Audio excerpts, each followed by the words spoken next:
Hey there. Tonight, we are following a very old whisper through the dark. Recently, researchers used advanced AI to compare damaged Enoch manuscripts with fragments from the Dead Sea region, Mesopotamian king lists, flood traditions, and old ritual texts, and what surfaced was not one lonely myth, but a repeating pattern. A mountain oath, teachers from above, forbidden knowledge, giant children in the valleys, and a world that seemed to break long before the waters came. So if this kind of story is your sort of quiet, take a moment to like the video and subscribe. Then dim the room. Let your breathing slow. Let your shoulders drop. You do not need to solve anything tonight. You only need to walk softly beside the mystery. The fire beside us gives a low red pulse. Candlelight leans over the table in little amber pools. Outside the window, the night feels deep and cool. And if you were standing here with me, I think the first thing you would notice is the hush. Not silence exactly. More like the kind of quiet that belongs to museum storage rooms, monastery corridors, and mountain paths that have held too many footsteps to care about one more. This story begins inside that hush. Picture a manuscript under soft modern light. The skin of the page is dry, faintly rippled, older than nations we call old. Picture a clay tablet in another room, its surface still carrying the pressure of a stylus pressed into wet earth thousands of years ago. Now place those things beside modern machines. Translation models trained on damaged languages. Pattern engines comparing syntax across broken fragments. Geological simulations testing flood memory against climate shock. Cross-references with archaeology, astronomy, genetics, and the oldest scribal traditions. One line answers another. One old phrase glows when laid beside another old phrase. And very slowly a shape begins to gather. At first it is only a shape in the dark. Beings above, humans below. A boundary. Then a crossing. Then, knowledge arriving too early. The old text tells us there were watchers. I have always found that name more unsettling than angel. Angel feels polished by later centuries. Watcher feels colder, administrative, distant. A being assigned to look, to observe, to remain at the edge. The word itself suggests restraint. It suggests that someone was meant to stay where someone else was not. Imagine the earliest settled valleys resting under a black sky, fires breathing low, sheep pressing close in pens of wood and stone, water jars cooling near doorways, women finishing the last tasks of the evening, men studying weather by smell and habit, children already asleep beneath wool that carries the smoke of the hearth. Above all of it, on the ridge, figures standing where the cold enters everything first. Stone underfoot, wind at the hem, stars sharpened to points. They look down, and they keep looking. That is the beginning of the wound. The texts do not rush past it. They stay with the gaze, the seeing, the attention that should have remained distant and did not. A leader rises among them. Samyaza, in one line of memory, the name shaped slightly differently in others, but the gravity remains the same. Around him gather many more. not one or two curious rebels. A company, a deliberate host. They do not slip by accident into human life. They choose. The old words say they swore together. That detail matters. A private hunger can still be resisted. A shared oath becomes a machine. Once each one binds himself to the others, descent begins to feel inevitable. There is something painfully familiar in that. The way a bad decision hardens once a group agrees to protect it. You know that feeling when a room changes before anyone says a word. That is the feeling here. A mountain under starlight. A circle of beings. A promise that should never have been made. Made anyway. And then they come down. The story does not soften the crossing. Heaven touches earth, and the touch is not harmless. Some versions emphasize desire for women. Some suggest a deeper longing, a fascination with flesh, warmth, mortality, and embodiment itself. Some scholars argue these were symbolic narratives about priestly corruption or royal power disguised as cosmic drama. Some think the old writers were preserving distorted memory of foreign elites, divine kings, or advanced teachers. We cannot be sure. Still, the core movement remains stubborn. A boundary exists. A band of beings breaks it. Human history changes afterward.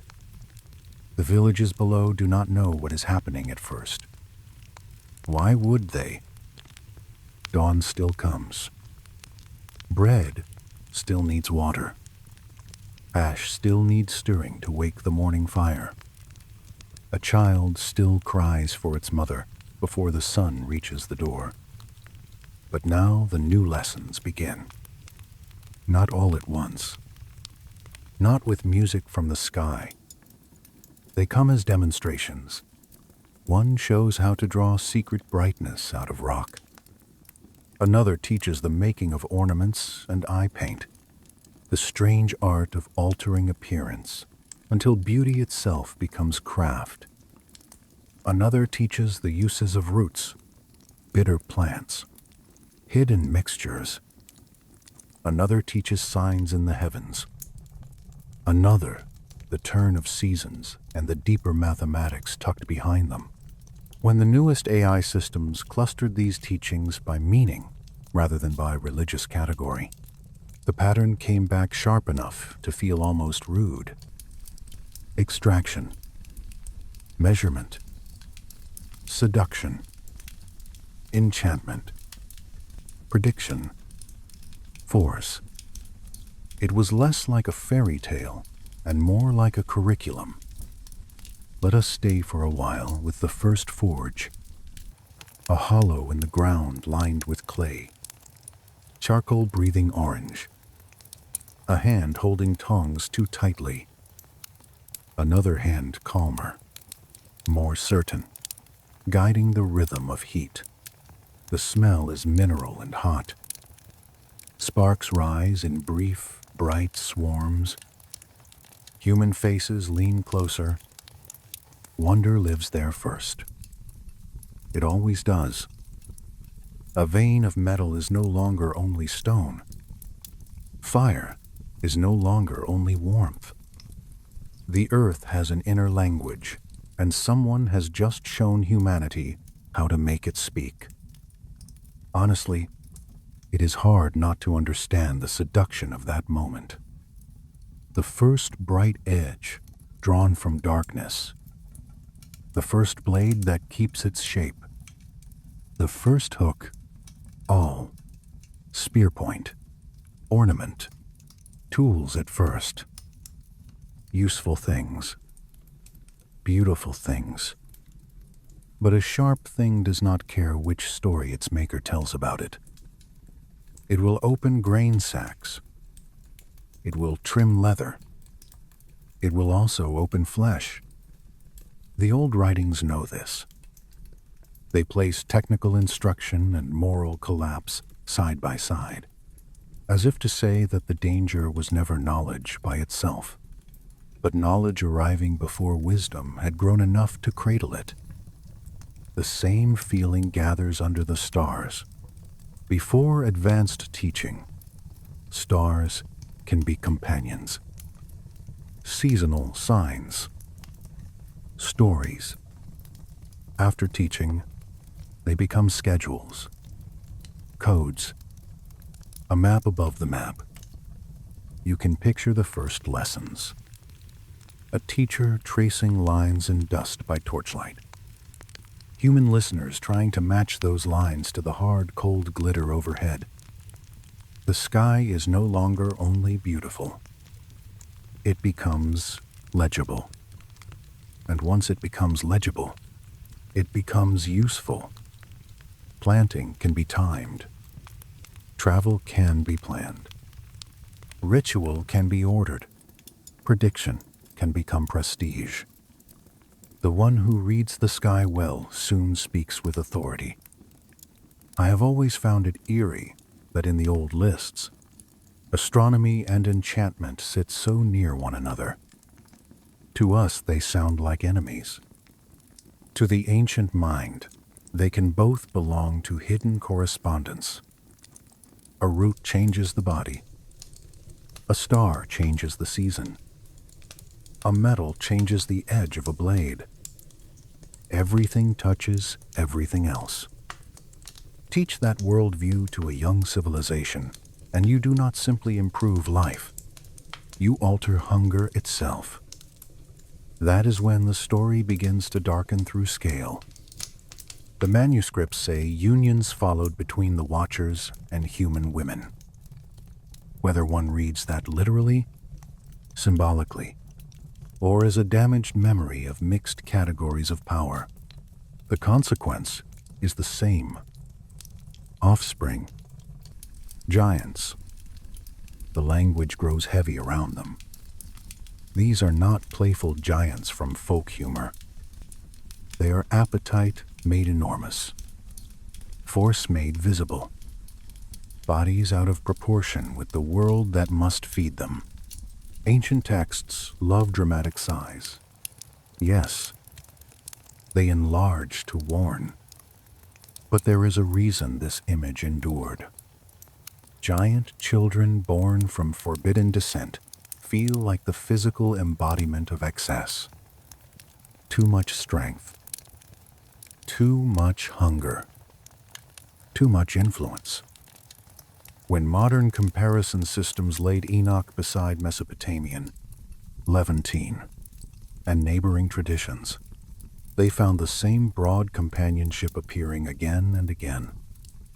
Heavenly or semi-divine instructors, elevated rulers, hybrid or oversized offspring, sudden advances, then violence, then collapse. Not perfect sameness, but enough repetition to make the room colder. Picture a valley road at dusk. Dust hanging in the air. Livestock crowding close to fences as something much heavier passes. A child pulled back by the arm. A father staring too long. A ruler watching with admiration instead of dread.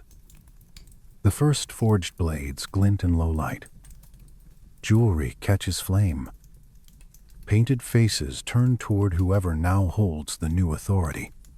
The world is still recognizably human, but it has been tilted. The old scale is gone. The source material lingers on that feeling because it wants you to sense that corruption was not only moral, it was structural. Knowledge changes status. Status hardens into hierarchy. The one who predicts the season, tempers the stronger blade, or interprets the brighter sign soon stands higher than the one who merely plants, grinds, and carries. Civilization rises. It also steepens. This may be why the ancient catalog of forbidden teaching includes both cosmetics and metallurgy. At first glance, that pairing seems odd. One brightens the face, the other sharpens the spear. But both belong to enhancement. Both widen the distance between what is natural and what can be made. Both change competition. The old writers were wiser than they are often given credit for. They understood that corruption can dress beautifully before it kills. And beneath all of this, the earth itself begins to protest. That phrase has haunted people for centuries, and I think with good reason. The earth cries out. Not only the victims, not only the righteous, the ground, the whole inhabited field of life seems to complain. The stories say violence filled the world. We should listen to that carefully. Not isolated murder. Not one wicked king. Violence as atmosphere. In the workshop. In the field. In the court. In the hunger of giant children. In the new competitiveness of men taught to dominate more efficiently. In the vanity that turns bodies into symbols. In the growing noise of a world moving too fast. No wonder a witness becomes necessary. That is where Enoch enters the story with his strange, lonely dignity. He is not introduced as conqueror. He is introduced as witness. A human asked to stand far too close to the machinery. He moves between realms, hearing complaint below and decree above, the rebellious ones themselves. In some tellings, beg him to carry their plea. There is something deeply sad in that. The mighty asking the mortal for mercy. Those who descended in arrogance, now needing an earthly voice to translate their fear. Think of him before dawn. Sand and dust clinging to his sandals. The air cold enough to tighten the skin of the hands. A robe that smells faintly of lamp smoke. No crowd around him. No triumph. Just the weight of being chosen for a message that no human being should have to carry. He becomes a bridge.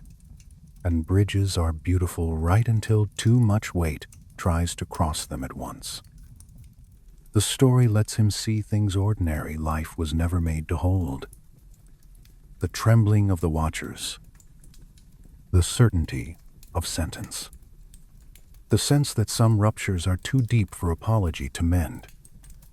That is the tone we need to leave this first movement with. Not theatrical terror. Not spectacle. Sorrow. Magnitude. A world lifted out of measure by gifts it could not bear. The candle has shortened while we have been sitting here. Wax bends along one side. The fire makes that soft settling sound that almost feels like a sigh. Outside, the night has deepened. This is the hour when old stories stop sounding old. So let us gather what we have, gently. There were watchers. There was a boundary. There was an oath on a mountain. There was dissent. There was forbidden teaching. There were giant offspring and a world made too heavy. There was a human witness moving between fear and revelation. And there was the first murmur that all this would not end in local ruin alone. It would end, or seem to end, in water. But we are not in the flood yet. We are still in the last age before it. The age when the new knowledge still feels bright. When valleys hold too many fires. When the earth is already wounded, but judgment has not fully spoken. When human beings are still learning that every gift from above has a cost. and that some teachers do not arrive to save a civilization, but to overfeed it until it collapses under its own new size. That is where I want to leave you for now, in the pause before the next door opens, in the last breath before the old world tips, because in the next part, the valley gives way to river cities, king lists, clay memory, and the darker suspicion that Enoch was not the only ancient voice preserving a memory of heaven standing far too close to earth. The next chamber in this story is lit by fire and river light together. Fire for the hand, water for the city. Between them stands the dangerous gift the watchers are said to have carried down. And in the old memory, it does not arrive as one isolated trick.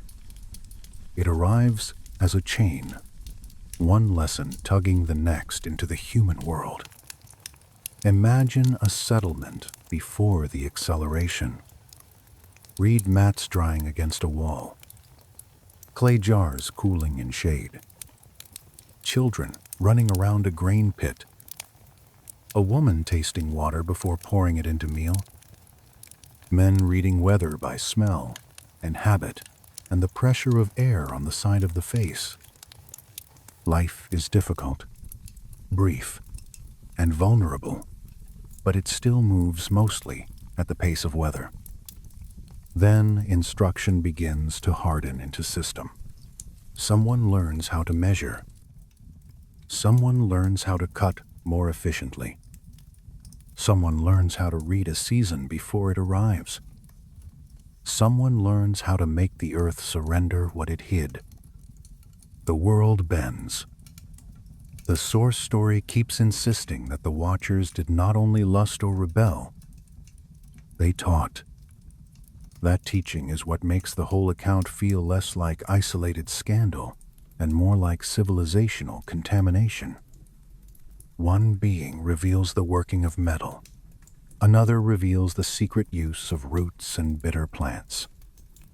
Another reveals the movement of stars. Another reveals signs, symbols, and hidden correspondences. Another reveals arts of war. The more you sit with the list, the more it feels like a map of everything that lets a society rise quickly and become dangerous at the same time. A modern researcher might call that technological transfer. An old scribe called it corruption. Sometimes the difference is only a century or two of confidence. Picture the forge again, but now no longer as an isolated wonder. It has become a place people visit with ambition. The furnace throat glows. The air tastes metallic. Charcoal breathes under the bellows. A young worker watches ore slump and brighten, and in his face you can see the entire problem. Awe, greed, curiosity, pride. They sit so close together it is hard to separate them. The first blade that emerges does not know what story will be wrapped around it. Tool, weapon, ritual object, badge of rank. Everything depends on the hand, and the hand has already begun to change. The same is true of writing. Some versions of the old traditions hint at heavenly instruction in signs and record-keeping, and even where the wording is uncertain, the implication remains. Knowledge that can be written does not vanish when the teacher leaves. It can be copied, stored, centralized, hidden. That changes power. Once speech becomes record, rulers can inherit instructions they never earned. Priests can preserve authority beyond memory. Scribes can become gatekeepers to things the farmer only feels dimly at the edge of his understanding. And this is where the Mesopotamian side of the source begins to answer from the dark. When modern AI cross-referenced Enochian themes with Sumerian and Akkadian material, it did not find a perfect mirror. And honestly, perfect mirrors are usually a sign that someone is forcing the evidence. What it found was more disturbing. Structural rhyme, another memory of beings associated with heaven. Another memory of culture-bearing instructors. Another memory of pre-flood rulers. Another memory of a world before catastrophe where time itself seemed stretched and human life moved under stranger terms. Now let us go there slowly. Imagine southern Mesopotamia at first light. Marsh breath rising from the reeds. Mud walls warming under a pale sun. Canals carrying reflected sky in long, quiet lines. Temple platforms beginning to cast their angled shadows. Somewhere, a scribe sits in a cool room with palms lightly powdered by clay. Before him lies a prism, or a tablet, or a fresh piece of earth waiting to be pressed into memory. Name after name enters the record.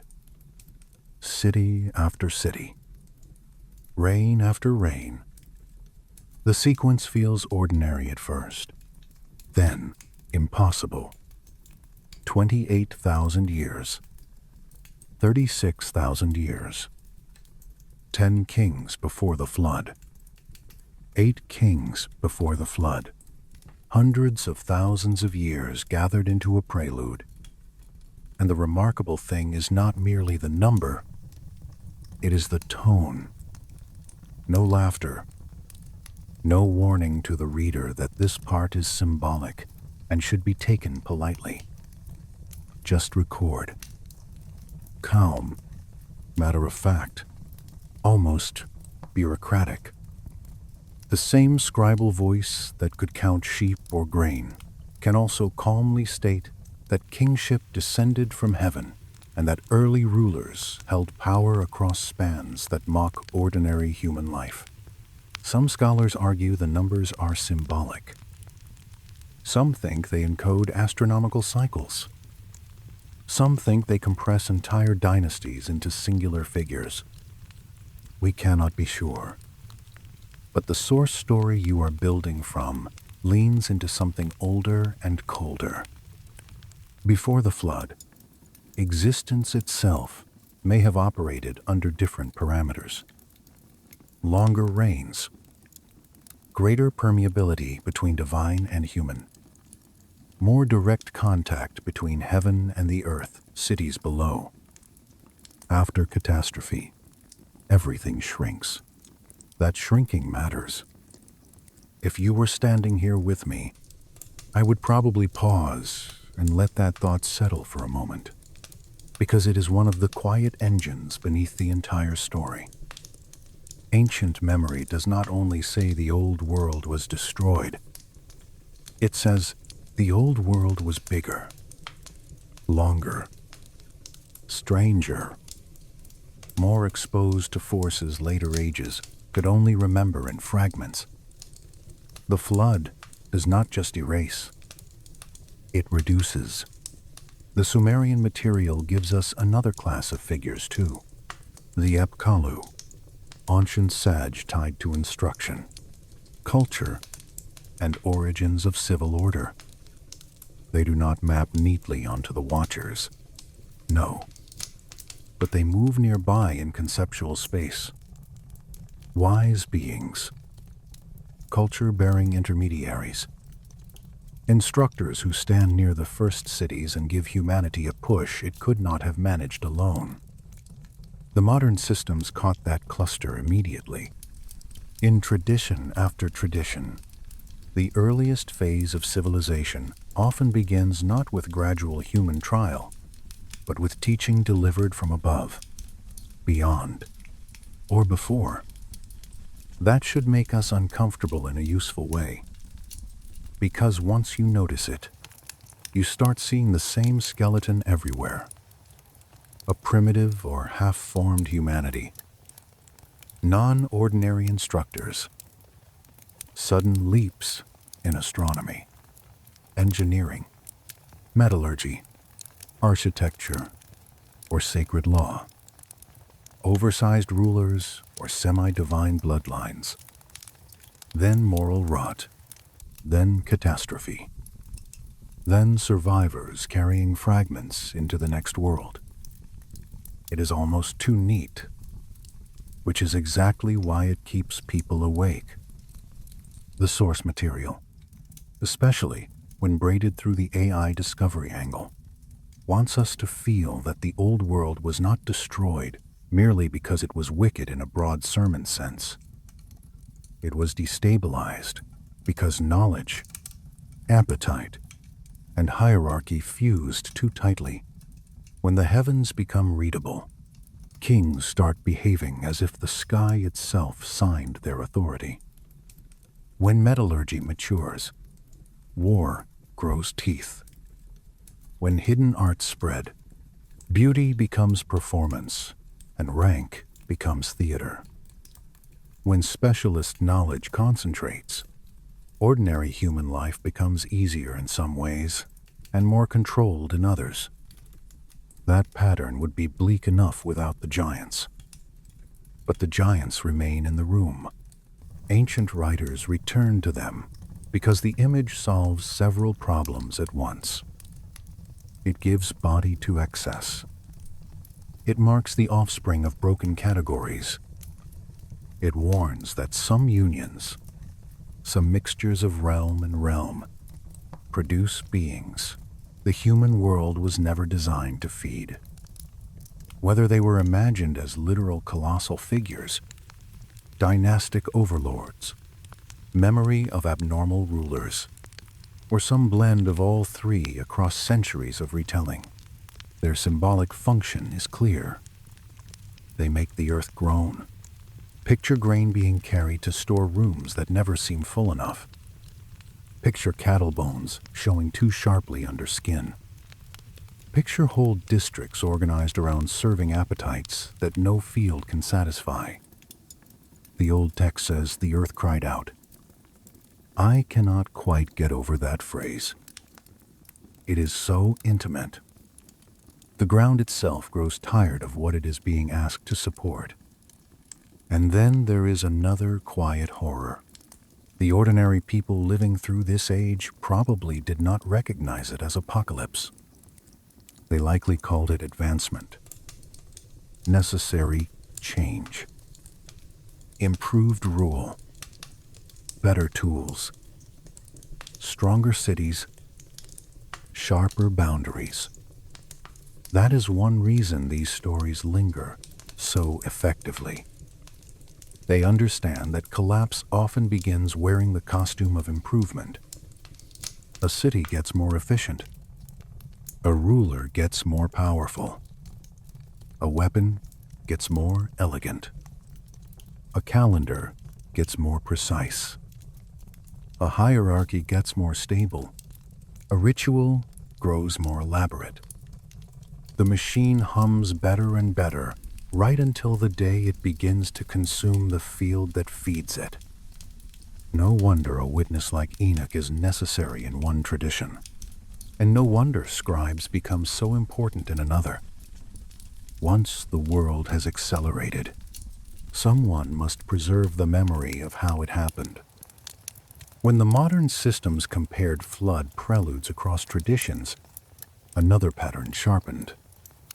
Before catastrophe, there is often a period of unnatural expansion. More noise, more violence, more crowding, more arrogance, more crossing of boundaries. The old world does not simply sink peacefully. It swells first. This is true in Enoch. It is true in the Mesopotamian flood traditions. It echoes in later retellings too. A civilization grows beyond its moral frame and begins to tilt under its own added weight. That is where the giant offspring and the king lists almost touch. Both are ways of describing excess. One uses body, The other uses time. In one, beings become too large. In the other, reigns become too long. In both, the pre-flood world appears overgrown. And then the rivers begin to matter more. Mesopotamia is a land where water always carries double meaning. Life and threat, canal and flood, field and erasure. It makes perfect sense that this landscape would remember catastrophe through water. But the old stories treat the flood as more than bad weather. It is correction, reset, reduction, a washing over. The phrase itself feels impersonal, almost administrative. The flood swept over, not raged, not screamed, swept over, as if the system had reached a point where only full subtraction could continue the cycle. We are not entering that flood fully yet. Not quite. But we are close enough now to feel the air change. The earth is already wounded. Knowledge has spread beyond wisdom. Giant offspring and oversized rains have made the old world feel swollen. The first cities have become vertical in rank and deep in memory. Scribes are pressing impossible names into clay, while ordinary laborers carry the daily burden of a world that no longer belongs entirely to ordinary humans. The stars are being read. Metals are being shaped. Beauties are being manufactured. Weapons are being admired. The valleys and river plains have become theaters of acceleration. And in one tradition, a human witness carries messages between worlds. In another, a scribe copies king after king as if to say, "Remember this. Remember how long the old order claimed to stand. Remember that it still fell." That, I think, is the heartbeat of this second movement. The Watchers may have descended in one body of text, and the antediluvian sages may have taught in another, but together they preserve the same unease. The first high age of civilization did not rise cleanly from the human field.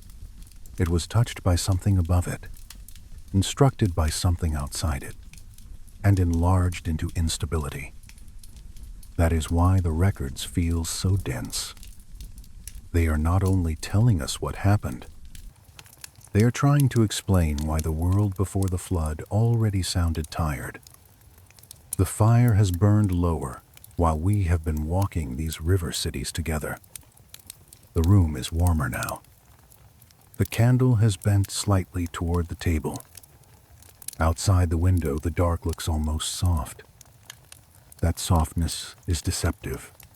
Ancient stories know very well that the gentlest looking things can carry the deepest destruction, water among them. So let us stop here, on the edge of the river plain, with mud on our sandals and the smell of clay in the air. The Watchers have taught. The giant offspring have made the earth heavy. Mesopotamian memory has answered with king lists, sage, and impossible years. The pre-flood world stands before us, swollen with knowledge and rank and appetite. It has not collapsed yet. Not fully, but every sign is already there. In the next part, the sky darkens. The flood traditions gather, and the question stops being what came down from above, and becomes what exactly was meant to survive when the old world was finally taken underwater. The first sign is not water. It is a change in the air. If you have ever stood outside just before a storm that had already decided to arrive, you know the feeling. The skin notices first, then the animals, then the silence between ordinary sounds begins to widen. in the old flood traditions that silence matters. The world does not tumble at once into chaos. It leans. It gathers. It holds its breath. Now, we move from valley teaching and impossible kings into the season of warning. In the Enochic memory, the violence of the earth has ripened. The Watchers have crossed the boundary. Their children have grown too heavy for the fields. The knowledge given from above has sharpened human ambition rather than softened it. Blood has entered the ground. Croning has entered the heavens. There comes a point in these ancient stories when mercy and judgment stop looking like opposites. Both begin to look like interruption. In Mesopotamian memory, the tone shifts differently, but it still shifts. Atrahasis, Eridugenesis, later retellings in Gilgamesh. They all preserve the strange image of a world becoming intolerable to its administrators. Sometimes humanity is loud, sometimes too numerous, sometimes unruly, sometimes merely exhausting to the gods who once wished for labor and now seem weary of the consequences. The reasons vary in emphasis. The pattern does not. Growth, disturbance, decision, warning given to one man, a vessel, preservation, waters, restart. What fascinates me, and honestly unsettles me, is how administrative these stories often feel. We expect thunderbolts and poetry. Instead, we get instructions, dimensions, materials, sealing methods, passenger lists, seeds, animals, timing. It is less like a priest inventing drama and more like a clerk copying an emergency protocol while the sky darkens over the roof. So picture that roof for a moment. Mud brick still warm from the day. Reed mats rolled near a wall. A jar of water cooling in the shade that remains. A man sitting under late light, fingers roughened by work, listening to words he wishes he had not heard. In one tradition, the warning comes through dream and divine speech. In another, it comes through a god speaking around an oath, addressing a reed wall while the chosen human listens on the other side. I have always loved that detail. It feels sly, almost embarrassed. Heaven wants to warn, but heaven also wants technical innocence. So the wall is told. The man overhears. The system is obeyed and broken in the same breath. Build a boat. Not eventually. Not when convenient. Now, before the first clean blue days turn into a lid over the world. He would have looked at the sky after that. Of course he would. Every morning. Every dusk. Searching for evidence that the command was madness. You can almost feel the texture of those days. Timber dragged across packed earth. Pitch heated and stirred. Hands blackened by sealing material. Family members glancing at one another over tasks they do not yet know how to believe in. Neighbors pausing on roads. Questions asked lightly at first. Then with less humor. Because a boat on dry ground is ridiculous until it is not. And ancient stories understand ridicule very well. They know the lonely humiliation of obedience before proof. The chosen survivor is never comfortable. He is not a triumphant hero striding into destiny. He is a man laboring under a warning that makes him look foolish right up until everyone else runs out of time. The old texts keep this feeling without needing to say it directly. You can hear it in the work itself. The long, awkward season of preparation, the scraping of wood, the carrying of stores, the counting, the waiting, and above all of that, the sky remains patient.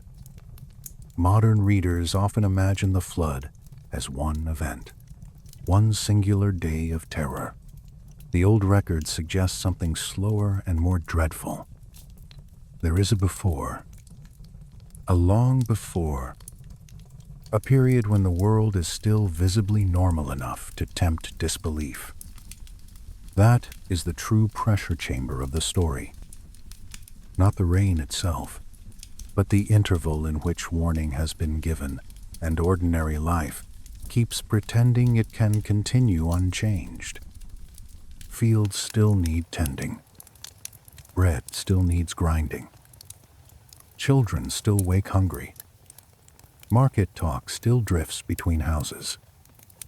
Someone repairs a harness. Someone salts fish. Someone argues about the weather as if this were any other season. Yet beneath all of it runs a knowledge that the old order has already been judged. The sentence may not have fallen in water yet, but it has already formed elsewhere. This is where Enoch and Noah, or Ziusudra and Atrahasis, begin to stand in eerie companionship. They belong to different textual landscapes. One moves among rebellious heavenly beings and receives visions of cosmic consequence. Another receives technical warning about catastrophic reset. But each becomes a preserver, a carrier of continuity across destruction. Not because the world deserves easy rescue, but because total erasure is not the goal. That point matters. The flood traditions are not about annihilation for its own sake. They are about reduction, reset, preservation through subtraction. Something must survive. Seeds, animals, knowledge, a family line, a ritual memory, a record of what happened before. Otherwise, the world after judgment would have nothing to grow from except blank mud. And the ancient scribes were much too practical to imagine blank mud as victory. Imagine the storage work inside the vessel before it ever moves. Baskets of grain, dried herbs wrapped in cloth, tools chosen not by sentiment, but by necessity. Ropes coiled carefully, water containers checked again and again. An old woman tying knots in silence because someone must keep the family from shattering into fear. A child asking when they will come back. No one answering cleanly. The smell in the enclosed space already changing. Resin, wood, animal breath, human worry. If you were standing here with me, this is the moment I would ask you to notice most closely. Not the wave, not the thunder. This sealed interior before the first drop. Because this is where the old world still exists in miniature, trembling inside its own coffin and cradle at once. Outside, perhaps, the giants still stride through old stories. The violent still consume. The kings still imagine the years belong to them. The teachers from above have not untaught what they brought. The valleys and river plains still glitter with all the dangerous brilliance of accelerated civilization. Yet inside the vessel, everything has narrowed to preservation. Enough life to begin again. No more. Then the weather changes beyond denial. Clouds close over what had felt eternal. Wind moves with intent. Animals that had seemed merely restless become unmanageable. Birds cut strange angles across the darkening air. The first rain is almost insulting in its smallness. Just enough to seem ordinary. Just enough for one more skeptic to laugh. Then more. Then the line is crossed.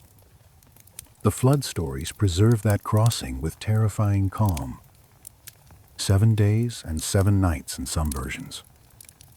The waters below breaking open. The waters above released. Doors sealed. Darkness at noon. The shape of the land erased. I do not think the ancient mind feared water only because it could drown. Water also abolishes distinction. Roads disappear. Borders disappear. Fields, walls, thresholds, all the careful geometry of human control slides under one moving skin. The flood is not only death, it is humiliation for every system that thought itself permanent. The old pre-flood kings with their impossible reigns do not survive that leveling. The giant offspring do not stride over it. The secret arts, the forged metals, the cosmetics, the enchantments, the status and noise, none of them can negotiate with rising water. One by one, the marks of human and more than human arrogance are reduced to the same helplessness. That is why flood memory clings so deeply across cultures. It is catastrophe, yes, but it is also revelation. It reveals how little the swollen world could actually save itself. Inside the ark, time changes shape. Every sound is close. Rain on wood. Hooves shifting. Children sleeping badly. Someone whispering prayer into folded hands. Someone counting breath between thunder. Days and nights blur into one another.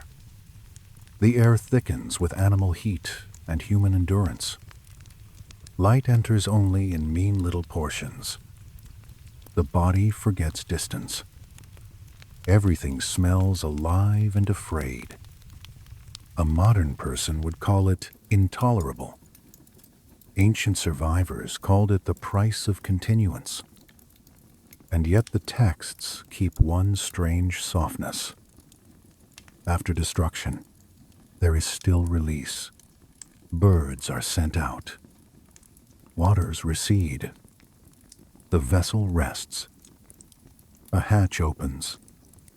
Fresh air enters like a blessing so plain it almost hurts. Imagine that first breath. Wet earth. Broken branches. The mineral scent of newly uncovered ground.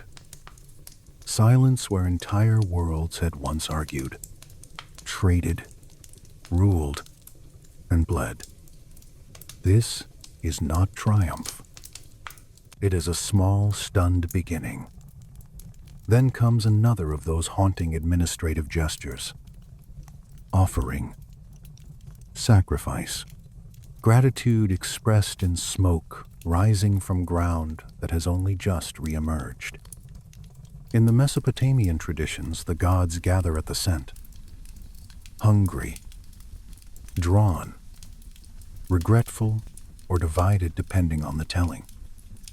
In biblical memory, a covenant follows, a sign placed in the sky. In both, what matters is this: the world will continue, but not under the old terms. After the flood, everything shrinks. That is how the source line has been guiding us from the beginning. The old antediluvian age is broader, stranger, longer. After the waters, rains grow shorter. Lifespans contract. Boundaries harden. Heaven feels farther away. Contact becomes rarer, memory more broken. The giant age is over. The teacher beings are bound or judged. What remains is a diminished humanity carrying fragments. You can feel that diminution in the king lists. Before the flood, impossible millennia. After the flood, still long, but less. Then less again. Eventually, history enters numbers we can almost live inside.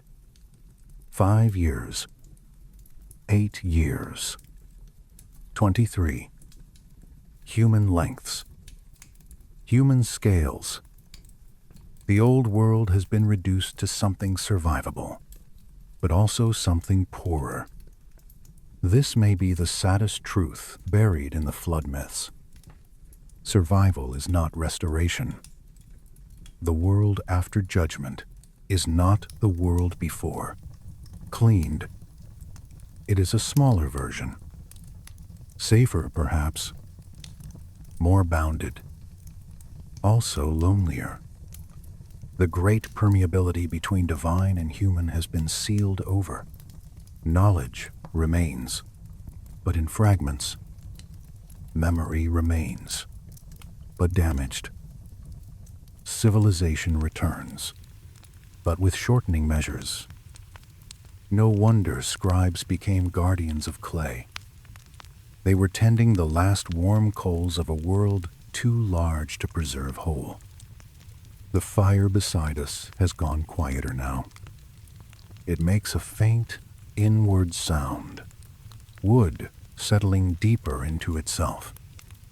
The candle has burned down enough that the pool of wax looks like pale water around a dark wick. It feels right to stop here. We have crossed the warning. We have sealed the vessel. We have listened to the rain and watched the old swollen world sink below the level of its own pride. We have stepped out into the smaller age that follows. Before we leave this chamber, let us stand one moment longer beside the first rebuilt archive. Shelves of tablets, drying in ordered rows. Clay, still cool near the base. Warmer where the air reaches it. A young scribe reading a line back softly to himself, only checking that the marks hold. Outside the room, evening traffic continues. Sandals scrape. A donkey shifts its weight. Water in a jar gives a hollow little sound when someone lifts it to drink. Inside, though, time feels different.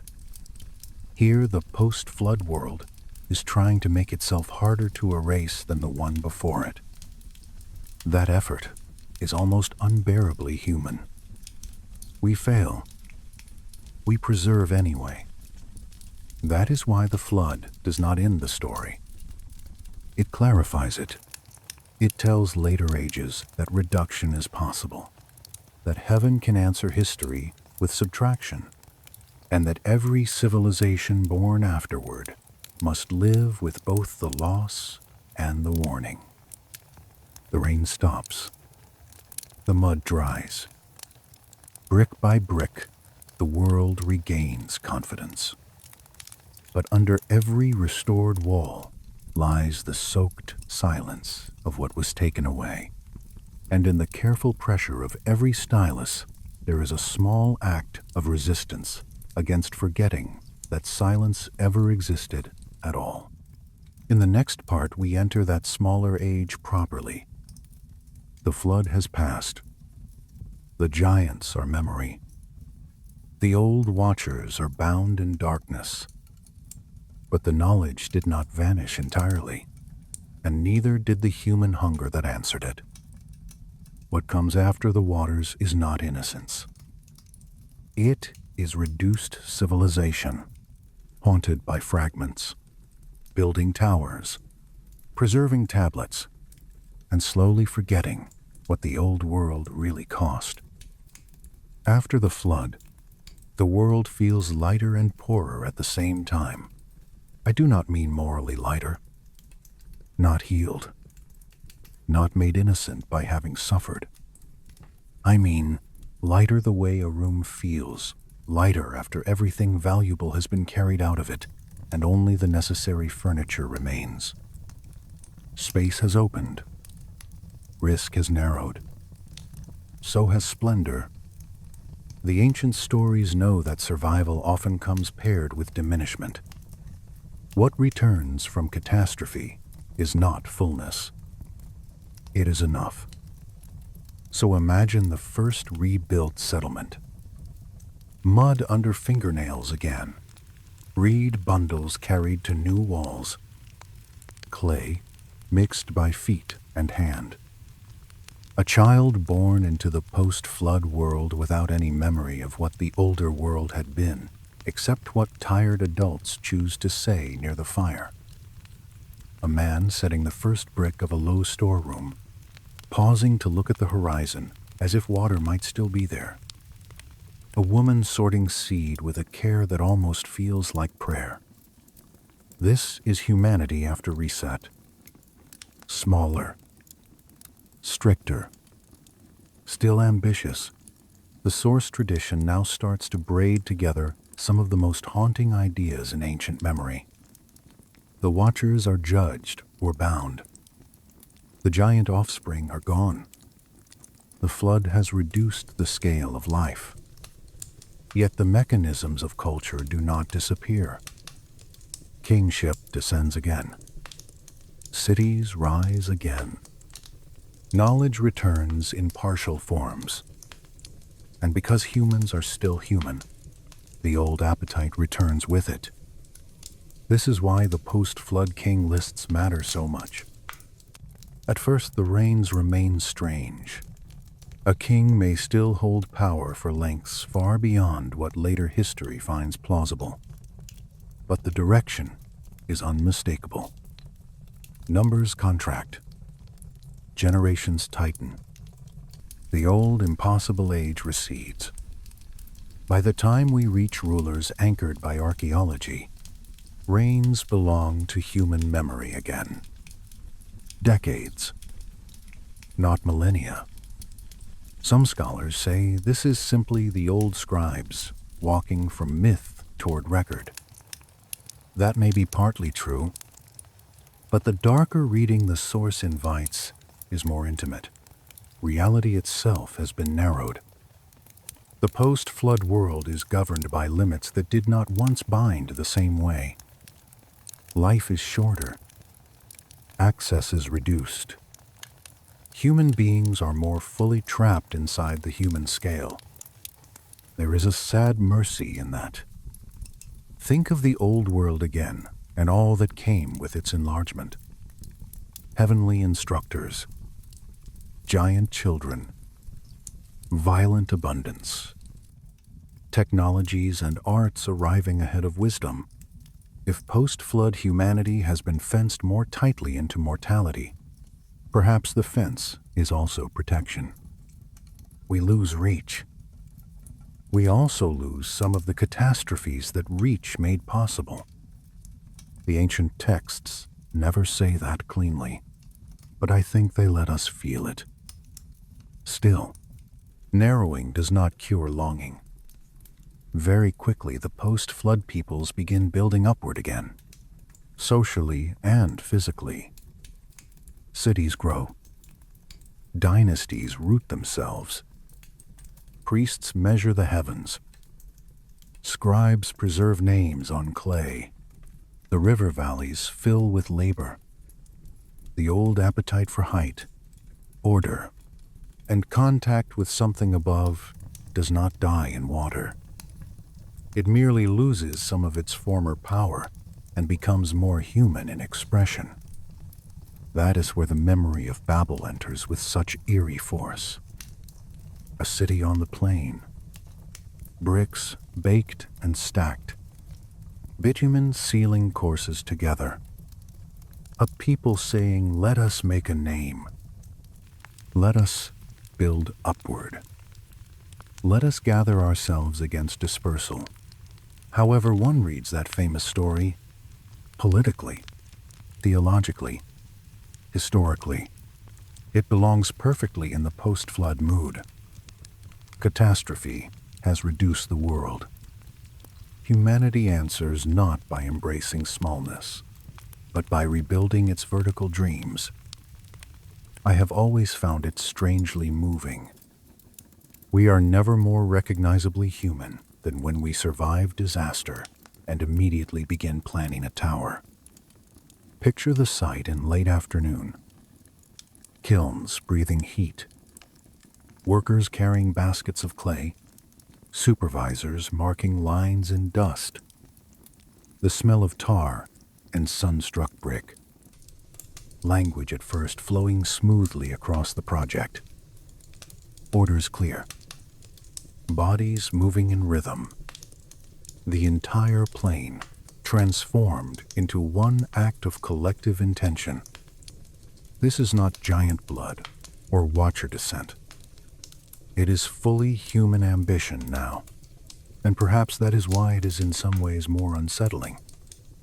We no longer need forbidden beings to reach too far. We have learned enough from fragments to do it ourselves. The source material links this mood to memory loss in a way that catches me every time. After the flood, knowledge survives, but not evenly. It survives in shards, in local traditions, in specialized classes, in half-remembered rituals, in tablets hidden under foundations, in dreams, in priestly lists. Civilization after reset is always reconstructing itself from partial inheritance. That means pride grows beside amnesia. Humans begin boasting with tools they barely understand the origin of. That is how towers happen. And that is how the ancient world begins to sound uncannily modern. A people gathers old techniques, preserves some mathematics, rebuilds writing, restores trade, rediscovers astronomical regularities, and soon enough starts assuming that what it has in hand is native to itself. The oldest warning embedded in these stories may not simply be "do not rebel." It may be, "do not forget what kind of catastrophe once answered the last time knowledge and appetite outran reverence." Mesopotamian tradition preserves this through city after city. Kingship moves. Dynasties rise. One center fades and another brightens. Eridu, Kish, Uruk, Akkad, Babylon. The names change. The clay remains. Scribes continue pressing memory into earth because memory in flesh is too unstable. Fathers die. Flood survivors disappear. Oral accounts blur. Clay keeps the edge longer. That is why the room of the scribe feels almost sacred in these stories. Not because it is glamorous, because it is defensive. Writing becomes a wall against oblivion. Imagine the scribal room at dusk. A basin of water.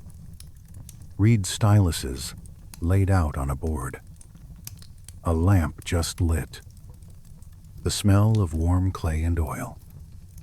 Outside, somewhere, laborers finish unloading grain. Inside, one patient figure copies a list. Names. Reigns. Cities. Then, the flood swept over. Then kingship was in Kish. It sounds so flat when read quickly. Read slowly. It becomes heartbreaking. The entire lost world reduced to a phrase between rulers. And yet that phrase is enough to keep the wound open across millennia. The post-flood world is also the world in which old heavenly contact becomes harder to classify. instead of watchers openly descending. Later, traditions preserve dreams, omens, visions, prophetic glimpses, messages through intermediary forms. The boundary has not vanished. It has thickened. Humans still long for contact, still read signs, still watch stars, still build sacred heights. But direct permeability now belongs mostly to remembered ages, to exceptional figures, or to dangerous ritual edges. This is part of what makes the Enochic tradition so potent for later readers. It claims to preserve memory of a time before the fence was fully raised, a time when heaven and earth stood too close, and the result nearly ruined both. Post-flood, humanity inherits the story as warning and temptation together. Warning, because the old crossing brought catastrophe. Temptation, because part of us still wants what was lost. No wonder later mystics, priests, kings, and scholars kept returning to the old books.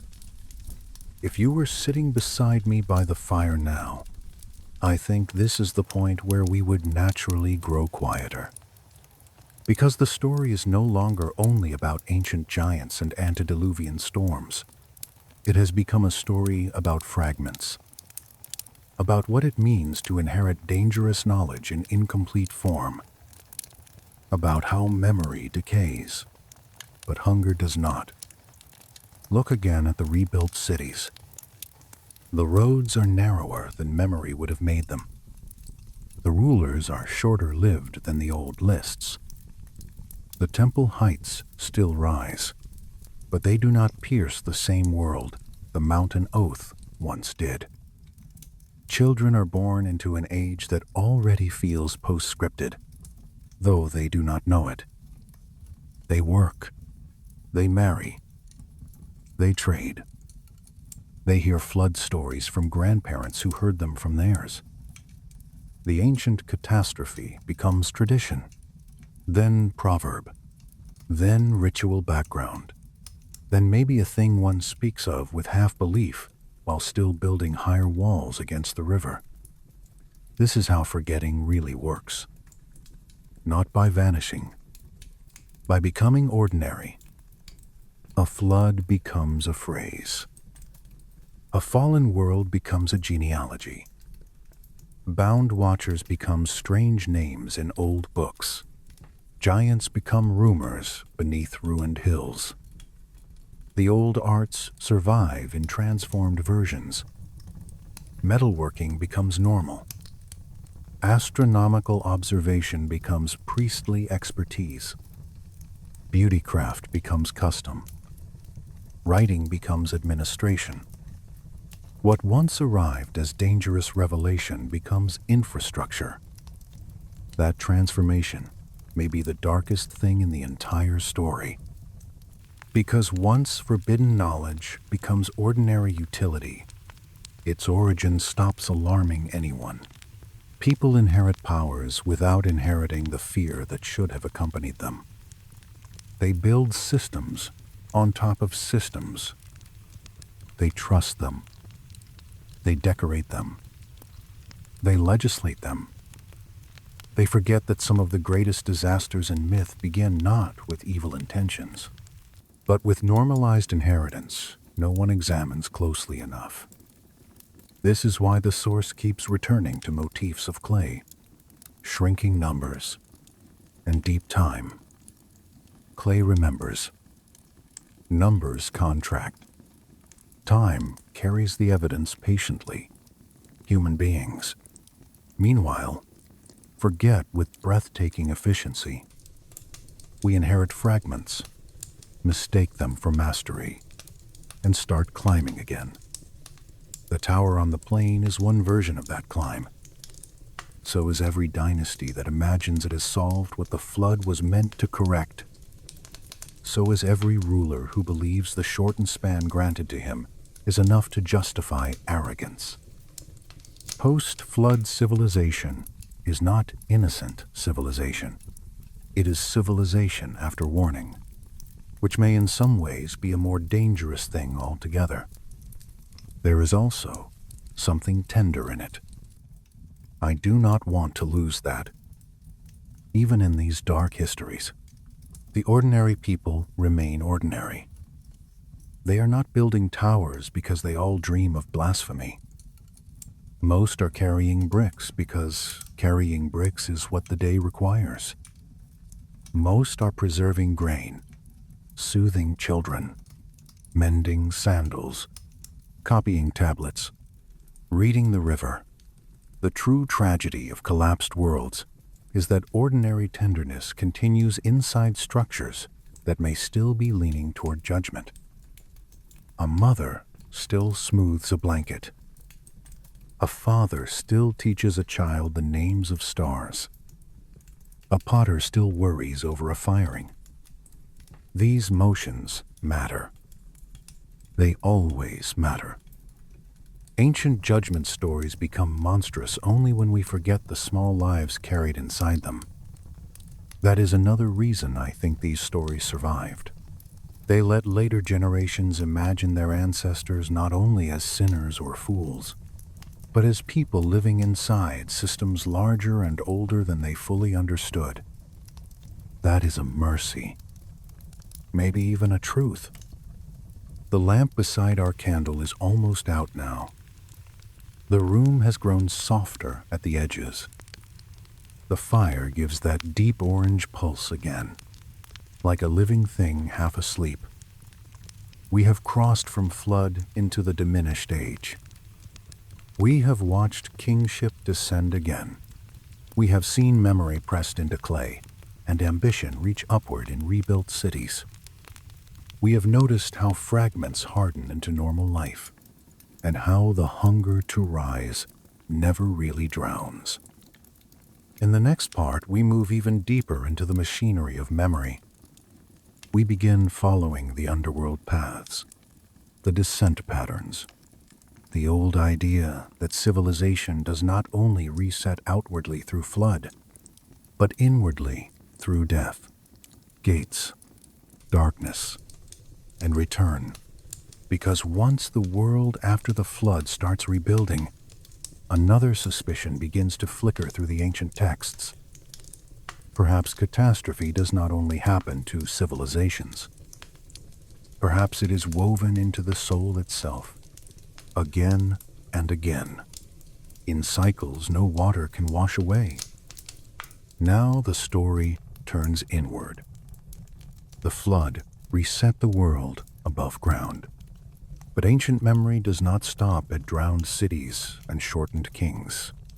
It keeps moving down, into chambers beneath the surface, into the old idea that every civilization is mirrored by another kind of descent.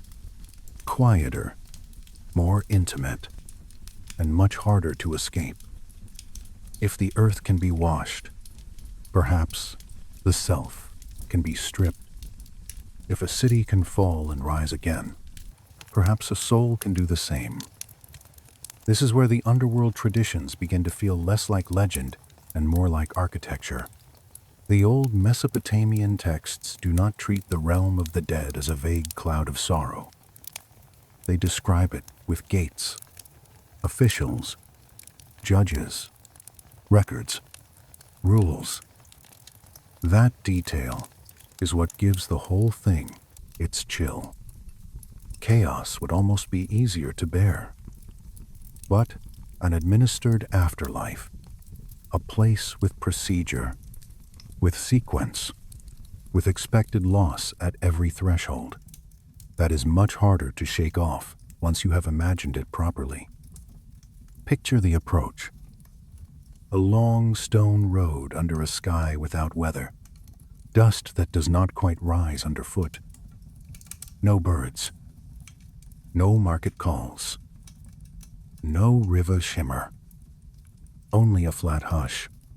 And ahead, an entrance that seems at once carved and natural, like a mountain face that learned how to be a doorway. The old word can mean mountain and underworld at the same time, which tells you something important. For the ancient mind, the land of the dead is not just below. It is beyond.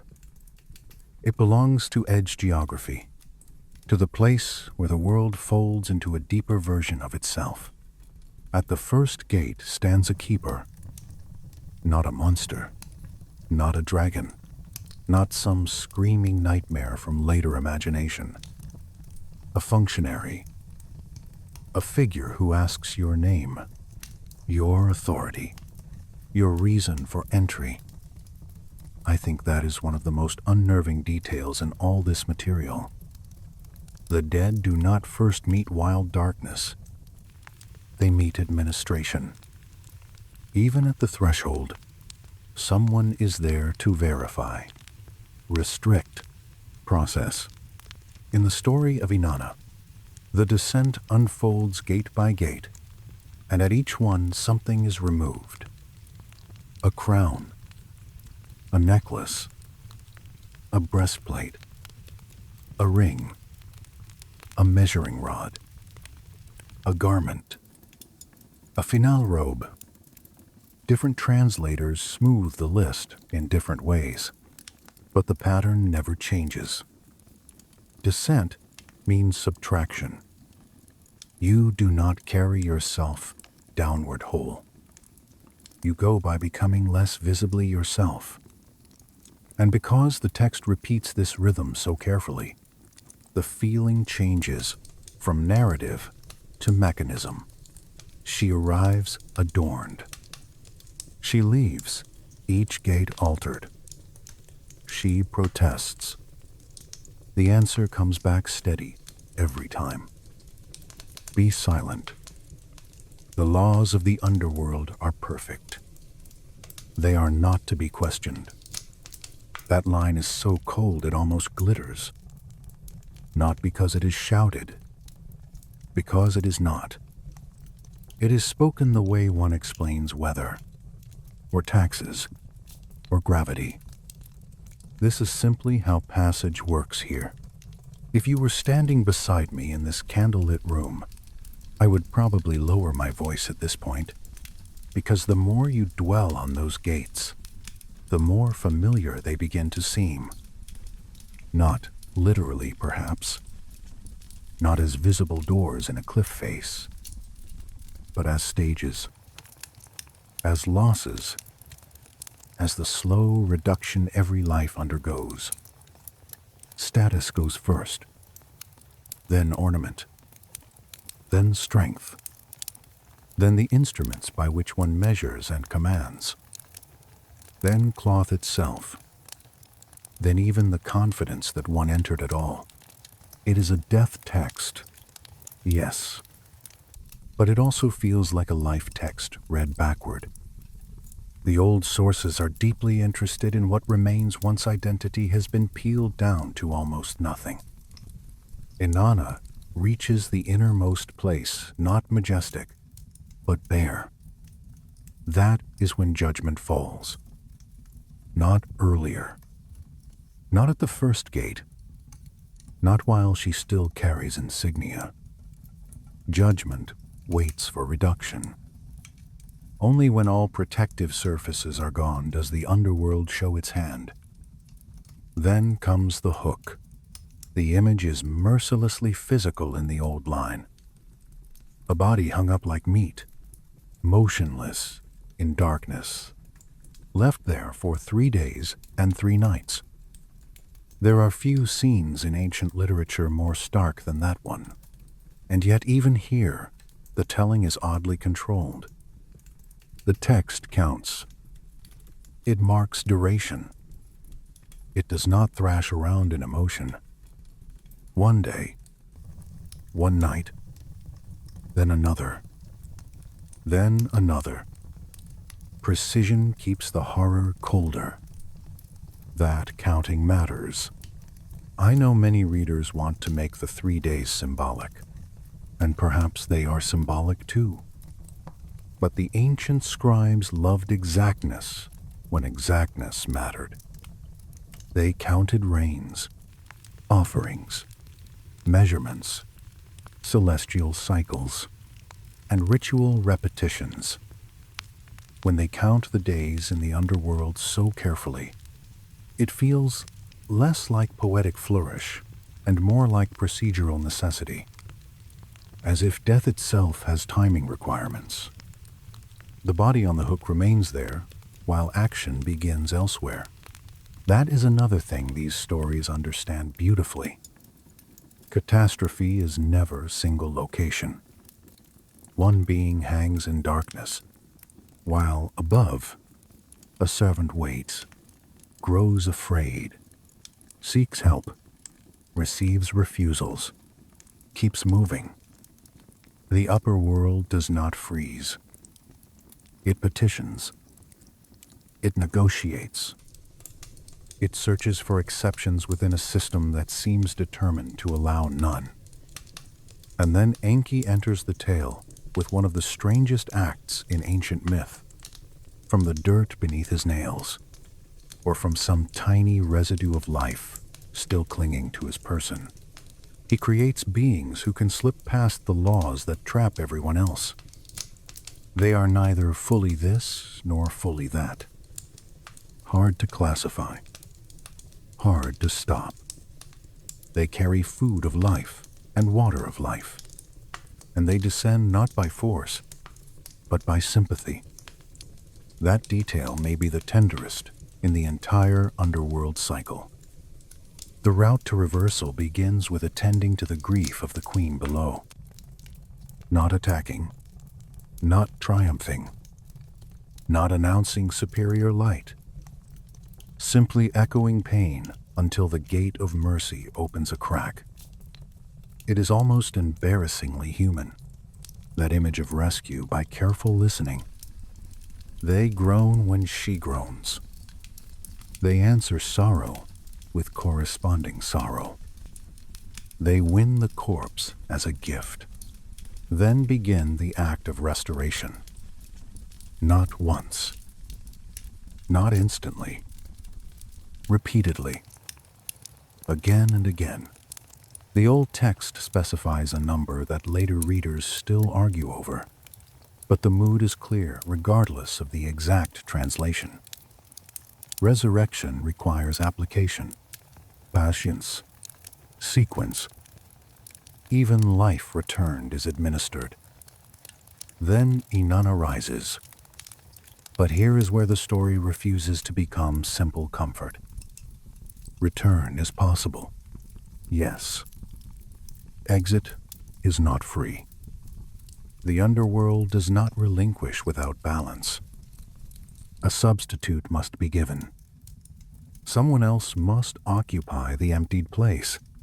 The system will not accept net loss. That requirement is one of the bleakest and most important pieces of the whole pattern. It implies a closed economy of descent. One comes up, one goes down. Equilibrium must be maintained. And suddenly the underworld no longer feels like a place reserved for punishment. It feels like a machine that manages totals. That thought follows the source material into deeper waters. If gods descend and rise through regulated exchange, what of humans? If one body can return only when another fills the vacancy, what does that suggest about birth, death, and the steady number of lives above and below? The old scribes never quite state the theory in one neat line, but they circle it again and again. People die. Spirits persist. Names are recorded. Offerings continue. Gates exist in both directions. The geography can be traversed upward under some conditions, downward under most. No wonder later readers began to suspect a cycle. Let us pause here and imagine an ordinary dead person in that world. Not a goddess, not a king, a potter perhaps. A woman who spent 40 years carrying water and patching clothing and smoothing wet clay with the side of her thumb. She dies in her room. Family washes the body. Lamps burn low.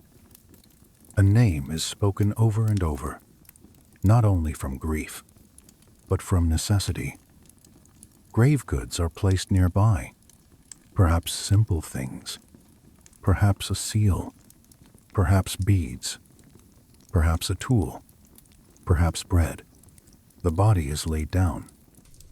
The mourners leave offerings. For 3 days they linger in a special intensity of care. Why 3? Maybe because something is still in motion. Maybe because the dead are not yet fully processed, to use a terribly modern word for an ancient terror. Maybe because the first stage of descent is not complete. The old texts hint that the newly dead remain near enough to matter differently during those opening days. It is only later that they settle fully into the deeper order below. That possibility makes the night after burial feel almost unbearable. Imagine the household then. Embers nearly gone. A bowl of water near the bed where the person used to sleep. A son awake in the dark, listening for something he cannot name. A daughter whispering a prayer to keep the descent smooth. A surviving spouse touching a folded garment and wondering whether the one now beyond the gate still knows that garment by feel. These stories are never only cosmic. They are made of rooms like this. That is why they endure. The underworld texts preserve scale and structure. Yes, but they also preserve the ache of continuity. The dead do not vanish into abstraction. They hunger. They remember. They recognize. They require care. Even in the house of dust, personality is not wholly erased. This is where the old ghost concept becomes more chilling than many later ideas of the soul. The Giddim remains itself enough to suffer neglect, to want offerings, to trouble the living if forgotten. Death changes condition, but not all identity. And that raises the question that hovers over every gate in this material. If identity survives death, what happens if there is return? Does the self come back intact? Does memory survive the trip? Or is memory one more garment surrendered somewhere on ascent? Just as rank and ornament were surrendered on descent, the sources do not settle this cleanly. Inanna seems to retain enough awareness to know what happened and to direct the terrible bargain that follows. But she is divine. The human case is murkier. Human beings in these traditions may persist below with memory, yet rise above without access to it. That possibility is, to me, darker than simple extinction. To have lived before, suffered before, loved before, descended before, and to return washed clean, not into peace, but into forgetfulness, to begin again without knowledge of having begun before. That is a very ancient chill, and it fits the post-flood world we have already entered, a world of fragments, of shortened spans, of incomplete inheritance. Perhaps memory itself is one of the great things diminished after the old catastrophes. The candle is lower now. Wax has slipped down one side in a pale, cooled ribbon. The fire gives off that soft, collapsing sound that means one log has fallen inward and found a hotter seam beneath. We are deep enough in the story that the room itself seems to listen. So let us gather what the underworld has shown us. First, death is structured. Second, passage involves stages of loss. Third, the dead persist in a reduced but real condition. Fourth, return is possible in some form, but it is conditional, balanced, costly. Fifth, the entire system feels bureaucratic rather than emotional, as if someone very ancient wanted not merely to terrify us, but to map the machinery. Before we leave this threshold, notice one more small, ancient instinct. People kept the dead close in language even when they had gone below in geography. A grandfather still shaped warning in the mouth. A dead mother still organized a room by remembered habit. A lost child could still be counted when bread was divided by grief rather than hunger. The underworld was distant, yes, but never socially absent. That may be the strangest part of all. Death moved the person out of sight without fully moving them out of the household. In the next part, we follow what remains through that machinery. We stay with the Giddim, the ghost self, the name that survives, the memory that may or may not reach the next life intact. Because once the gates have stripped away the outer person, the ancient question becomes impossible to avoid. What exactly is it that waits in the dust below? And what if that waiting thing is the part of you that never really learned how to die at all? What remains after the gates? That is the question now. Not what is taken. We have watched enough of that already. Crown, cloth, authority, breath, certainty. The old stories are full of removal. What makes them genuinely haunting is their refusal to believe removal is the same as ending. Something remains. Something goes on below. Reduced, hungry, remembered, remembering. The old Mesopotamian word is often translated as ghost or spirit, but those words feel too airy, too theatrical. The ancient idea is heavier than that. The Giddim is not a floating Halloween invention. It is the surviving core of the person, the part that persists after the body fails, the thing that can still be named, fed, neglected, angered, called, perhaps even returned. This is where the whole cycle begins to tighten, because if something of you continues, then death is no longer a clean boundary. It becomes relocation. The body stays above or is placed below.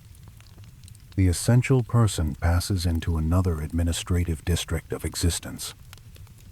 Not paradise. Not oblivion. A managed zone of dust, darkness, record-keeping, and diminished continuation. I know how bleak that sounds. I think the ancient scribes knew it too. But they did not flinch from it. They wrote about the dead the way they wrote about grain tallies and royal lists, with the unnerving calm of people who believed they were describing a system that did not care whether it comforted anyone. Imagine a family after burial, some weeks later now. The first sharp pain has softened into routine ache. An offering bowl is set down with water and bread. A name is spoken aloud, not in dramatic lament now, just in maintenance. The act says, "We remember you." The act also says, "Stay where you belong. Be fed there. Do not become restless. Do not return in anger." That combination of tenderness and fear is everywhere in old funerary behavior. The dead must be honored. The dead must also be managed. Because unmanaged dead can trouble the living. A person improperly buried, or left without offerings, or torn too suddenly from life, might become a problem. The sources mention illness, disturbance, bad dreams, misfortune, all linked to unsatisfied presences. Again, what strikes me is not the horror, but the practical tone. There are rituals for this. Specialists know what to say. Incantations exist. Certain offerings, certain gestures, certain corrections can send the troublesome dead back where they ought to remain. That tells us something profound. The route between worlds is not sealed absolutely. It is regulated, but permeable. The dead can be summoned, too, under dangerous conditions. Necromantic practices appear in these traditions not as wild fantasy, but as specialized procedures one approaches with caution. A ritual expert may attempt to call up the giddim of a particular person to ask questions, confirm information, seek hidden knowledge. The warning attached to such acts is clear. This is possible, but risky. The underworld does not like unauthorized traffic, and the living do not always get what they think they are requesting when they ask the dead to speak. If you stand still with that idea long enough, the room changes. A floor becomes a threshold. A bowl of water becomes an offering vessel. A spoken name becomes a kind of rope cast downward into darkness. Ancient life was full of such charged, ordinary objects. The boundary between practical and sacred was thin because the boundary between living and dead was thin. Not absent, not sentimental. Thin. Now take another step. If the giddim retains memory after death, and the texts strongly suggest that it does, then what becomes of memory if there is later return? This is where the cycle grows almost unbearable to contemplate. The dead know themselves below, at least in some reduced manner. They recognize family in dreams. They answer summons. They hunger according to remembered habits. Yet the living do not generally remember having been dead before. Something happens between persistence and reappearance. Maybe memory is tied to the brain that dies, and the enduring essence carries only deeper imprint. Maybe memory survives fully below, but cannot pass cleanly into new embodiment. Maybe the gates strip not only rank and ornament on the way down, but recollection on the way up. The sources never deliver one decisive paragraph to settle it. They give us fragments, and perhaps fragments are all anyone in the cycle ever gets. Still, those fragments form a disturbing pattern. Bodies are buried in curled positions, sometimes like sleepers, sometimes almost like unborn children. Grave goods look like equipment for passage. Names are preserved with unusual care. Lists of the dead are maintained, updated, sometimes altered. In certain records, names seem to disappear after spans we do not fully understand. Why remove a dead person from a dead list unless dead is not a permanent category? That is the kind of line that keeps you awake if you read enough tablets by lamplight. Picture the scribe who keeps that list. Evening. Reed pen fresh cut. Clay still damp. He presses one name into the register, then another. Age at death, perhaps. Kin relation, perhaps. Household markers. Offerings due. Status below. Then months later, or years, another mark, another change, another name removed, another notation lost to damage in the surviving fragment. We do not know exactly what the ancient office believed it was tracking. but it feels administrative, not poetic, as if someone thought the movements of the dead could be accounted for. That possibility aligns disturbingly well with another tradition, the substitute king ritual. When omens suggested doom for the king, a substitute could be installed, dressed, treated, named into the dangerous role, while the real ruler stepped aside under cover. Then, when the critical period ended, the substitute died, satisfying the cosmic demand while the true king resumed identity and life. It is one of the strangest rites in the ancient world, and also one of the most revealing. It suggests that the machinery of fate may respond not only to inner essence, but to assigned role, position, designation. Identity becomes partly transferable. If that is true at the level of kingship, why not elsewhere?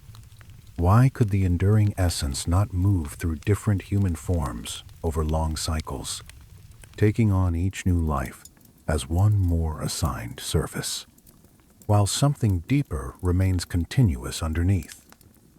Not the conscious modern self, perhaps?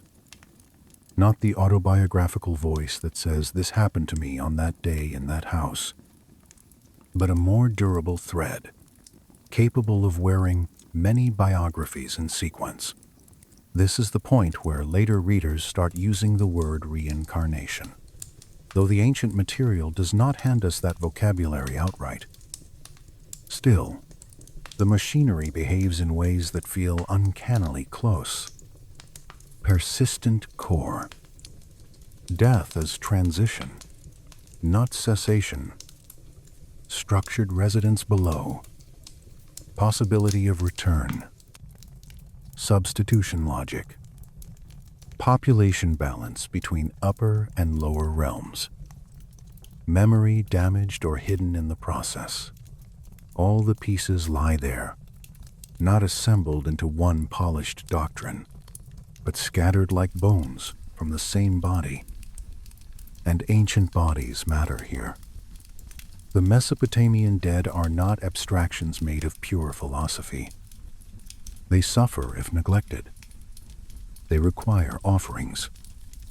They dwell in regions differentiated by status and circumstance. A warrior may not fare like a child. A woman taken in childbirth may not reside exactly where an old merchant does. Even below, existence remains sorted, categorized, administered. Death does not free the person into vague equality. It relocates them into another social order. That detail is almost comically grim. Humanity builds bureaucracy so deeply into its imagination that even the grave has districts. Yet maybe there is mercy in that too. The dead are not erased into sameness. Their circumstances remain legible. Their stories matter enough to affect where and how they endure. The underworld is bleak. Yes, it is also personal. Names are not dissolved immediately. Records are not abandoned. The self may be diminished, but it is not immediately annihilated. Now imagine a dream. A son sees his dead father standing near a gate, not past it fully, not gone beyond all contact, waiting, hindered, lacking some token or permission. The father is recognizable. He speaks as himself. The dreamer wakes with that sickened morning certainty that something real has brushed against sleep. These dream encounters appear again and again in ancient material. They are too matter-of-fact to feel merely literary. The dead remain accessible in the night because the night itself resembles their realm. Darkness, reduced embodiment, loosened boundaries, voices without visible flesh. Dreams become one of the few socially acceptable border crossings. And dreams do something else. They allow memory to leak. Not always clearly. More like damp through a wall. A child knows a place never visited. A person fears a gate they have never seen. A name from an older tongue rises in the mouth without explanation. I am not saying the ancients would have described all that in the same terms we might, but they knew something about hidden continuity. Their whole culture of offerings, lists, rituals, and descent narratives tells us they refuse to believe that each life begins from a blank, untouched center. Something older is always involved. That older thing may be exactly what the gates expose. By the time a person reaches the underworld, all borrowed surfaces are gone. No household role. No polished public face. No fresh clothing. No authority except the strange authority of having endured reduction itself. The giddim is what remains after every removable thing has been removed. That alone makes it sound like the most truthful part of a person, and perhaps the most tragic. Because if the truest part continues while all the rest falls away, then most of what we spend our days protecting may be little more than temporary wrapping. There is a hard comfort in that thought. The hard comfort is this: the deepest self is not easily destroyed. The harder part is that it may not remain itself in the ways we most cherish. It persists. It waits. It may rise. But rise into what? Into another childhood. Another shortened span. Another life lived under a sky that feels like first sky, though it may be the 1,000th.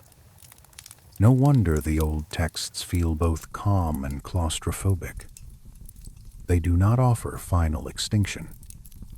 They do not offer clean release. They offer continuation under law. The room is very quiet now. Even the fire has reached that patient red stage where flame gives way to glow, and the whole hearth looks like a sleeping city seen from far above. Candlelight has softened into a halo close around the wick. Everything beyond it seems a little farther away. That feels right, because we are very near the heart of the pattern now. The giddim remains. The underworld houses it. Offerings maintain it. Records acknowledge it. Rituals can summon it. Gates control its movement. The possibility of return lingers like a fact no one quite knows how to speak without fear.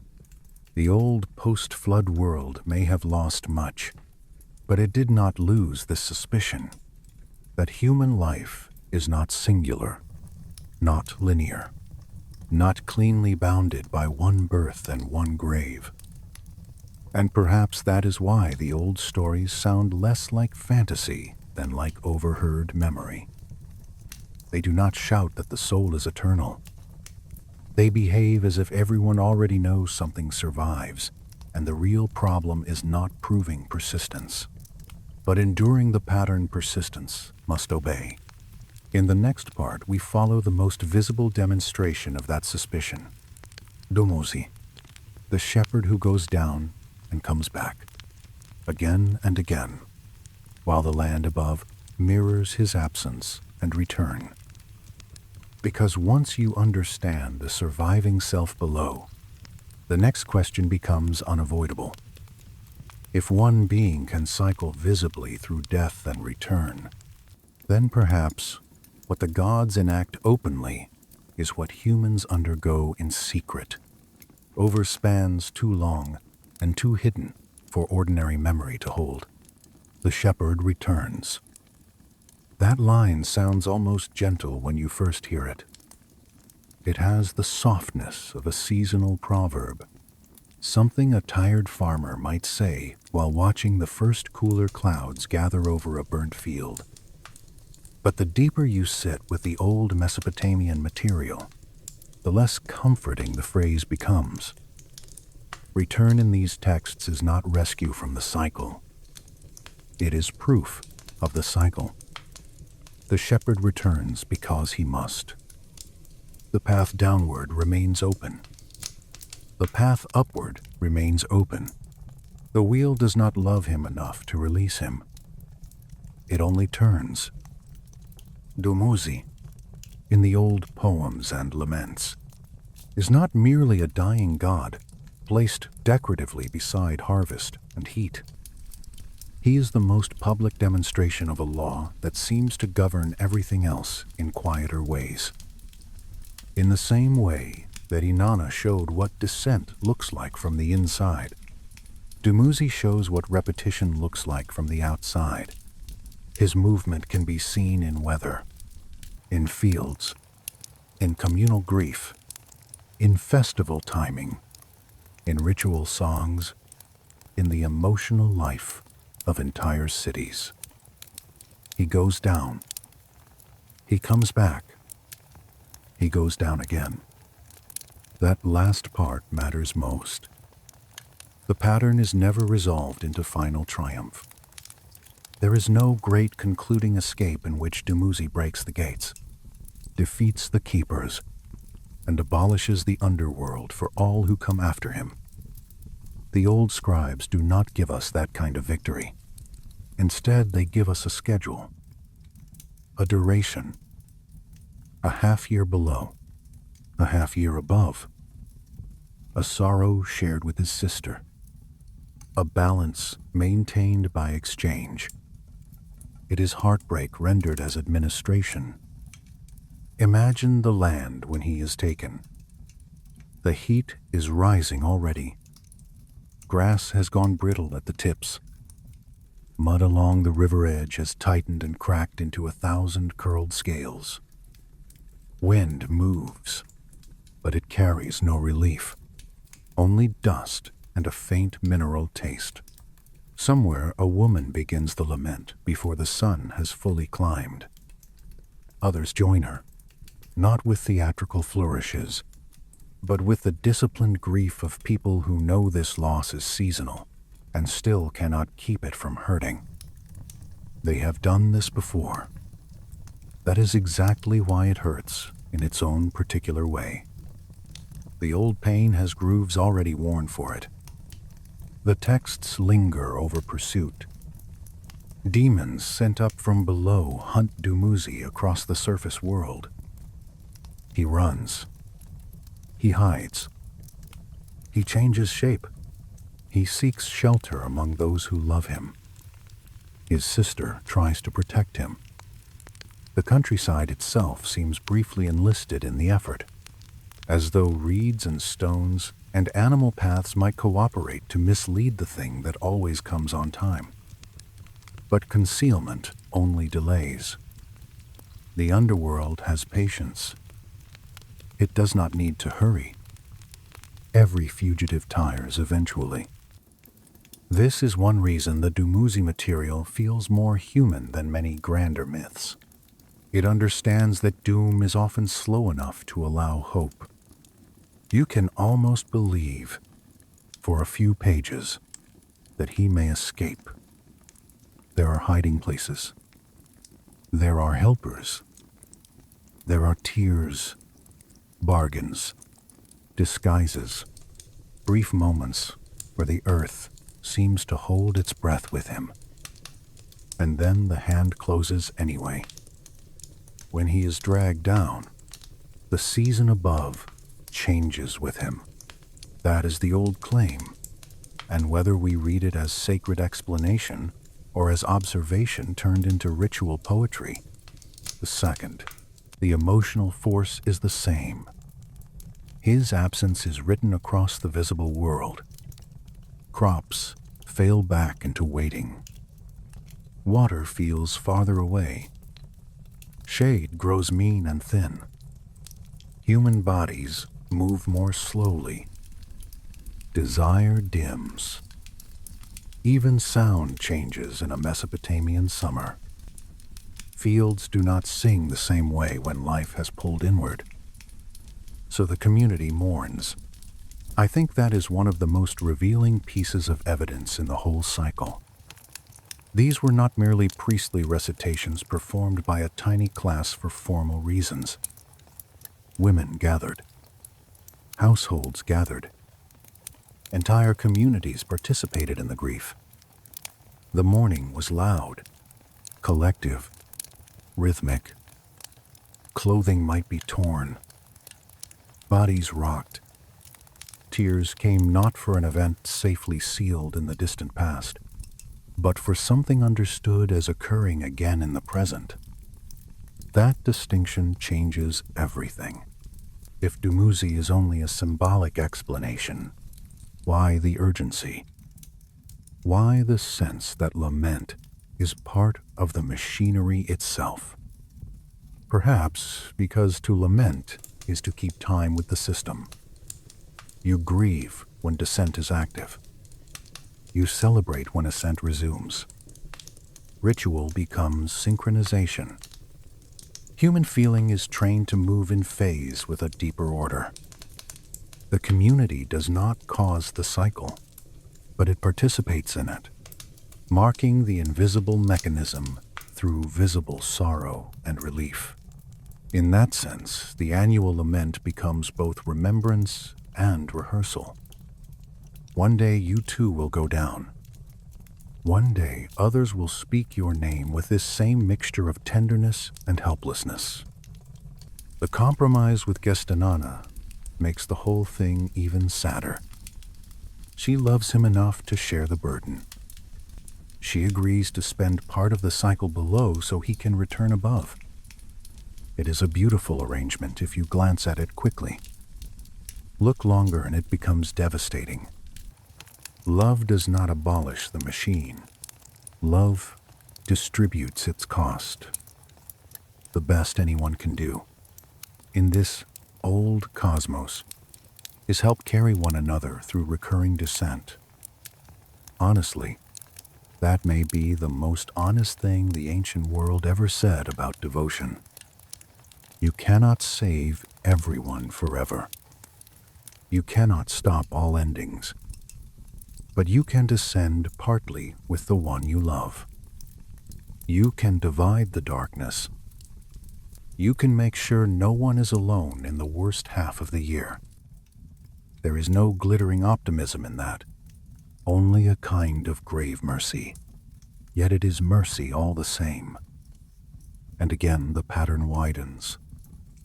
If one life below must be balanced by one above, if substitution maintains the order, then perhaps every birth and every death participates in a similar exchange on a larger scale. The total remains. The names change. The surface population shifts. But the deeper arithmetic holds. Someone returns while someone descends. Someone cries at a cradle while someone else lights a bowl for the dead.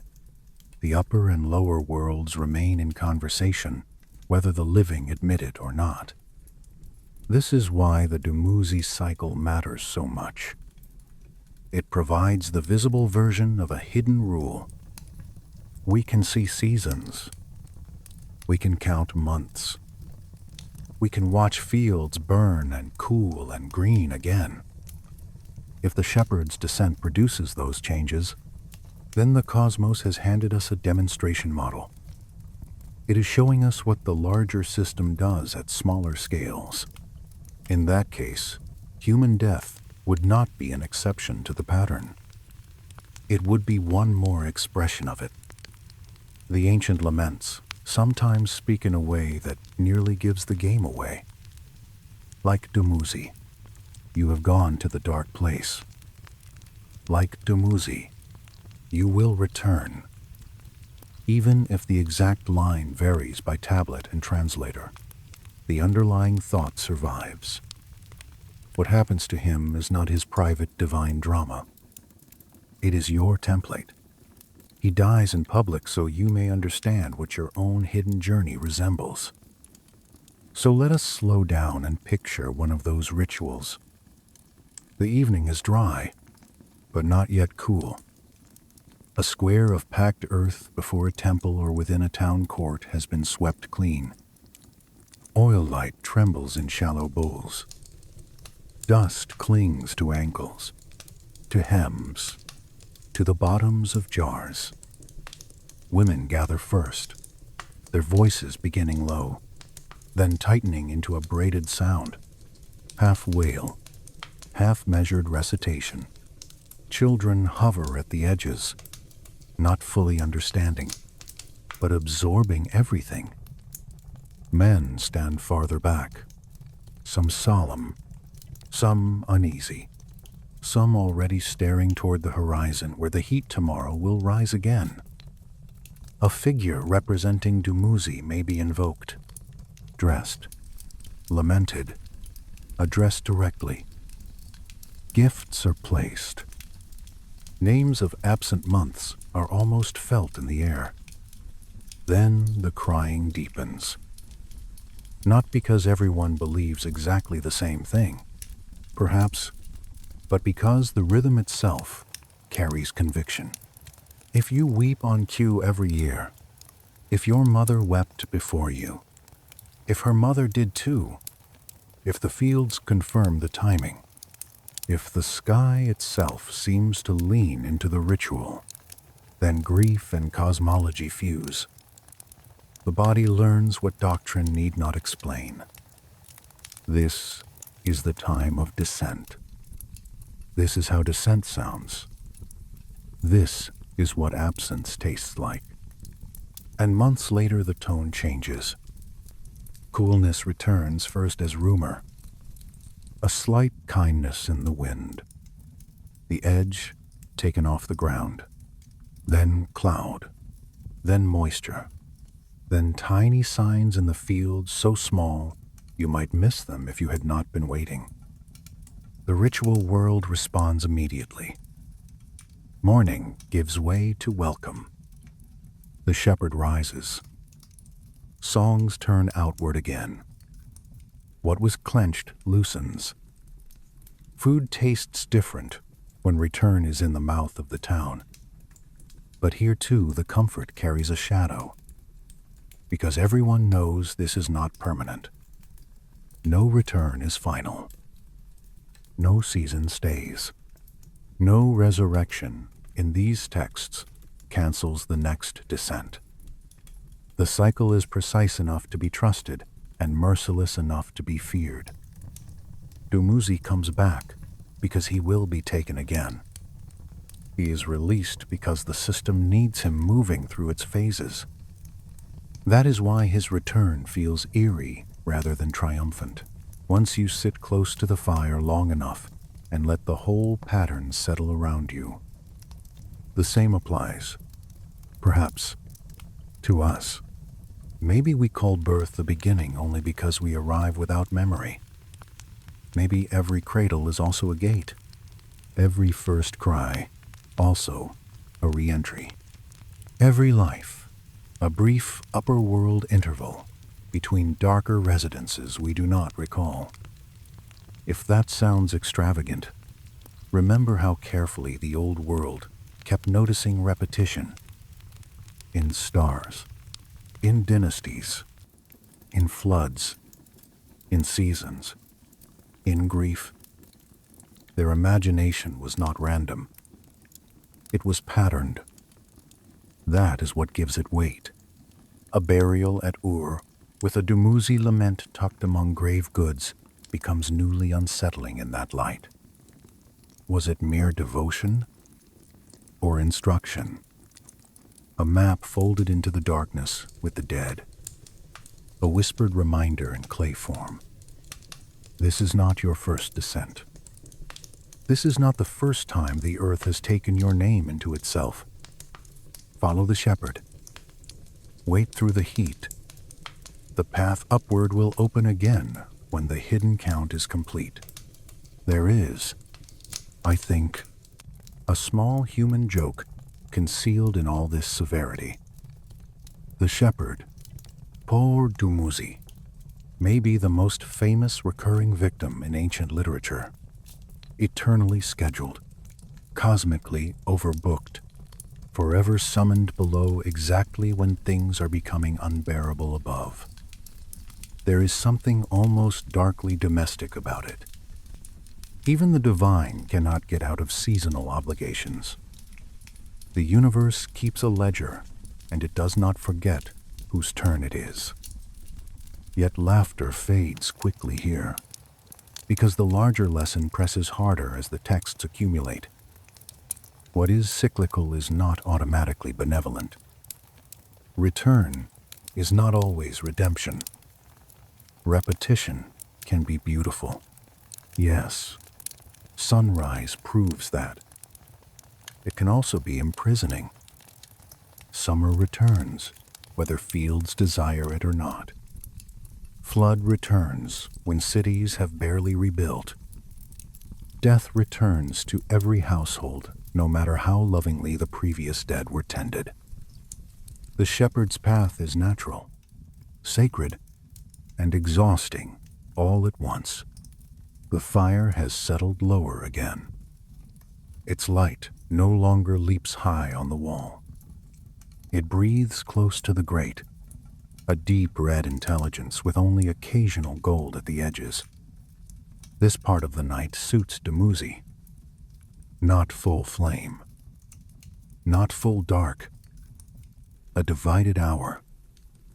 So before we leave him, let us gather the pieces he gives us. First, descent is repeatable. Second, return is real, but temporary. Third, the visible world mirrors deeper movement.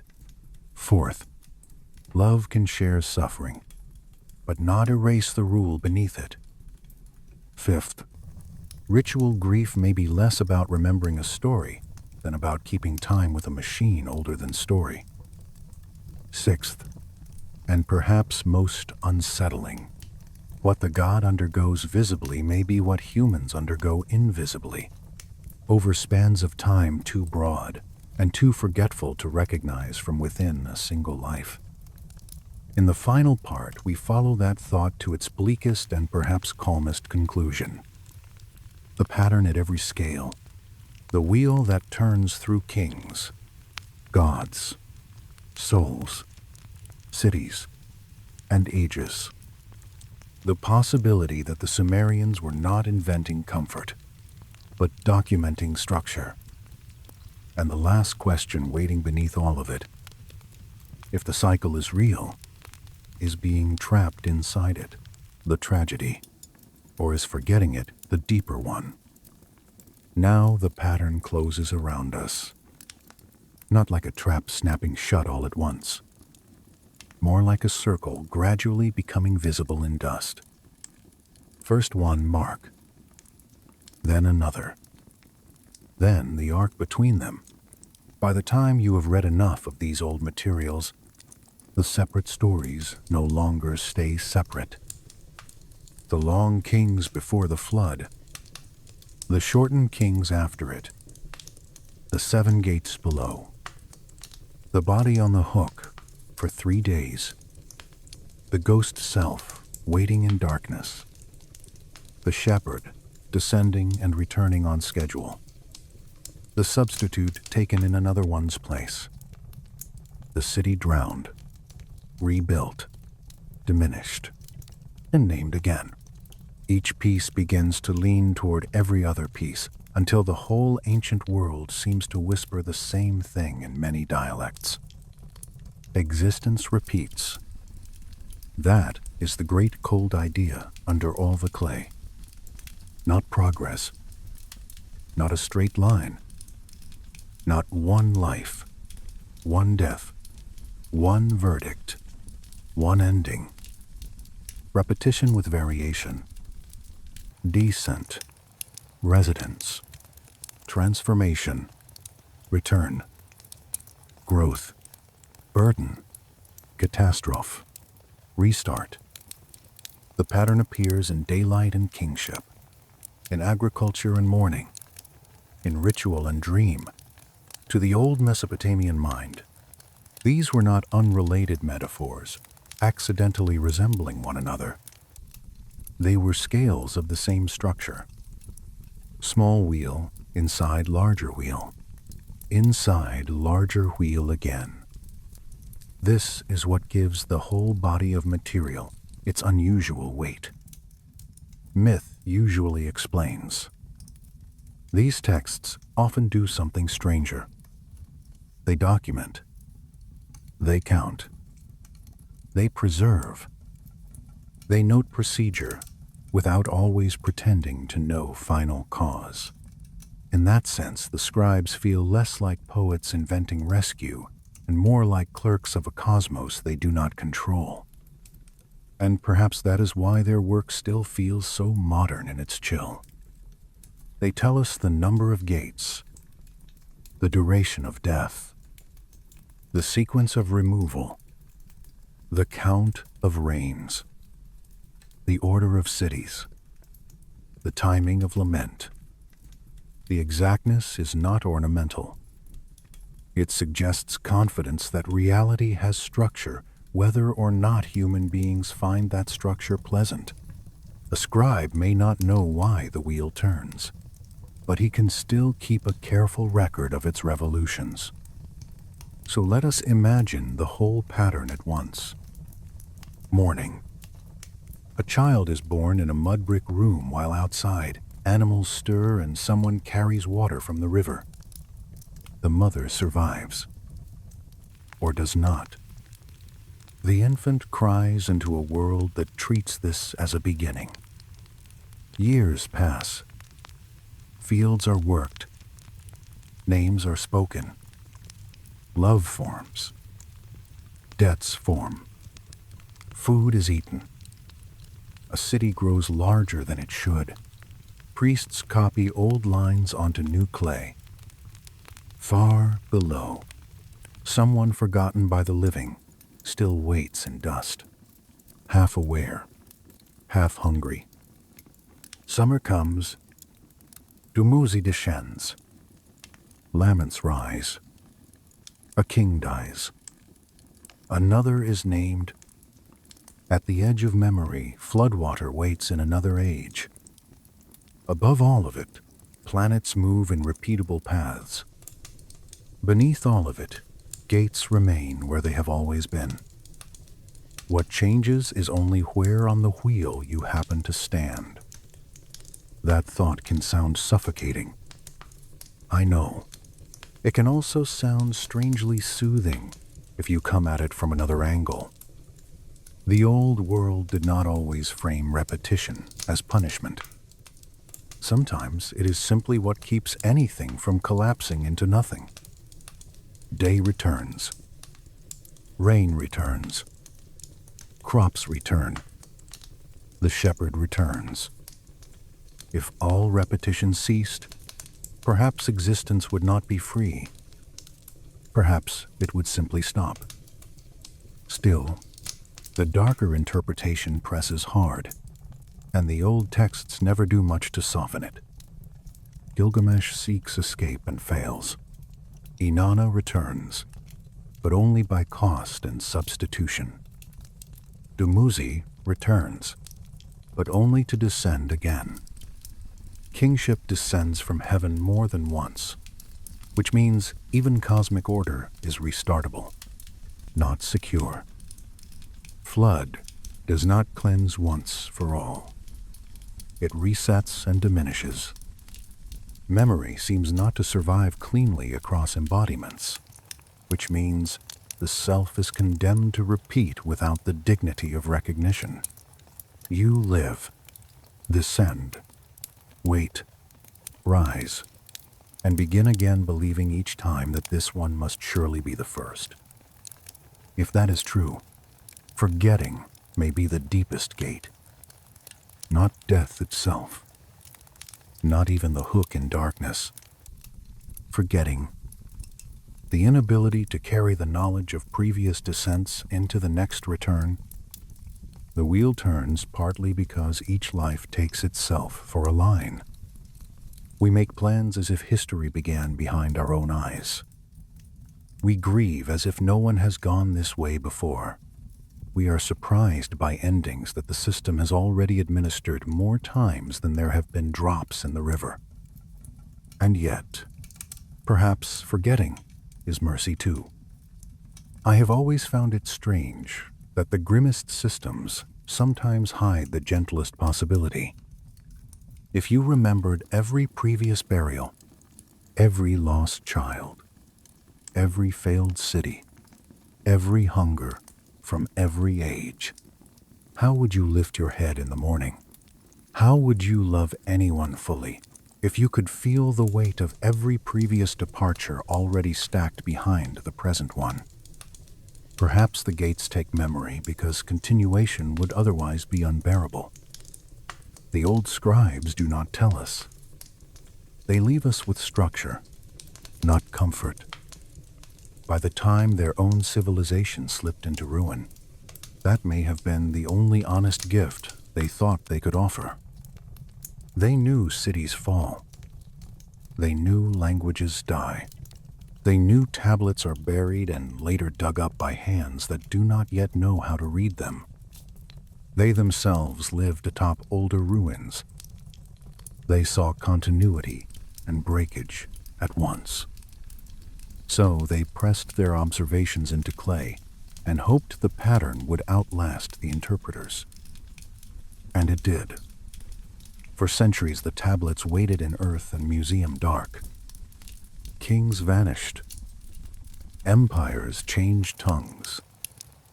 Entire faiths rose and hardened and fractured. Still, the little wedge marks endured, carrying the same old possibilities. Either they are elaborate inventions by brilliant, anxious people who sought shape in mortality, or they are fragments of a technical map drawn by observers who saw farther into recurrence than we usually allow. I do not think we can prove the answer tonight. Maybe that is for the best. This hour, near sleep, is not the hour for forced certainties. It is the hour for listening to what old dust still knows. And old dust seems to know at least this much. Everything temporary feels permanent from the inside. Every cycle hides itself as singular while you are inside it. Every return arrives disguised as newness. Look at the world, as the Sumerians might have trained themselves to do. The sun descends and returns. The moon disappears for a dark interval and returns. The river rises and recedes. Fields harden and soften. Dynasties gather and shatter. Cities peak and sink into mounds. Bodies wake and tire.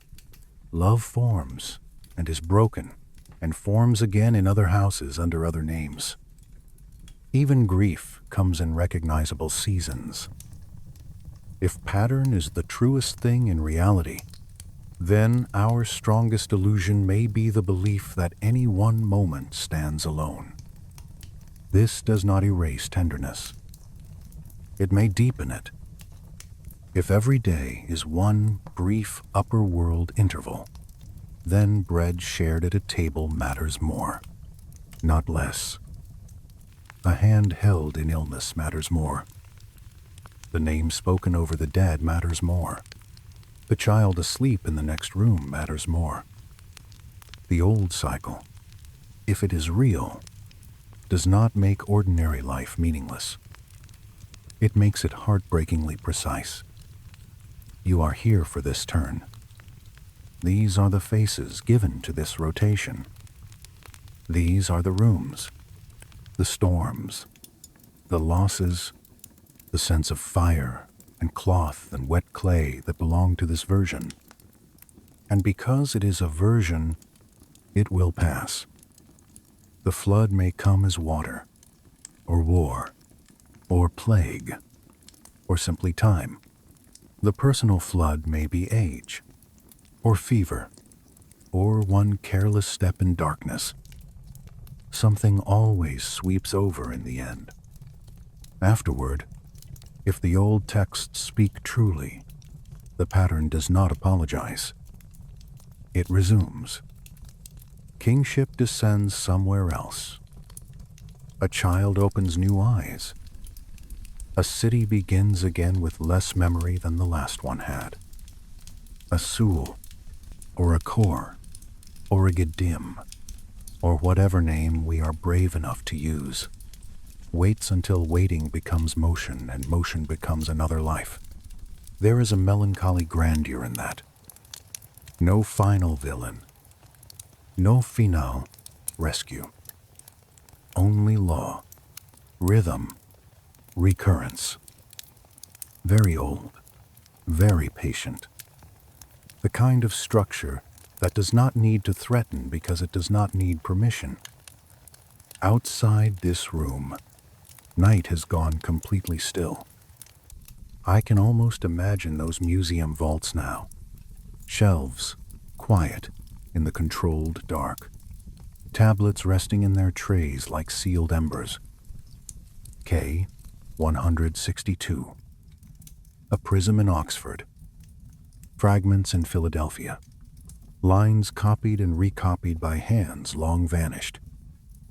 A civilization gone, yet still somehow speaking, because clay is stubborn and dust has a memory of its own. What did they want from whoever came later? Perhaps not belief. Perhaps only recognition. Look carefully. We saw a pattern. We wrote it down. You may decide we were wrong. You may decide we were frightened. You may decide we were smarter than we knew. But if you ever feel that life is strangely familiar, if a place startles you with impossible recognition, if grief arrives with a weight older than the present event seems able to bear, if endings feel rehearsed, then remember that very old people once looked at the same recurrence and thought it large enough to carve into eternity. And maybe that is the last quiet truth here. Whether the cycle is trap or renewal depends partly on what you believe a self is.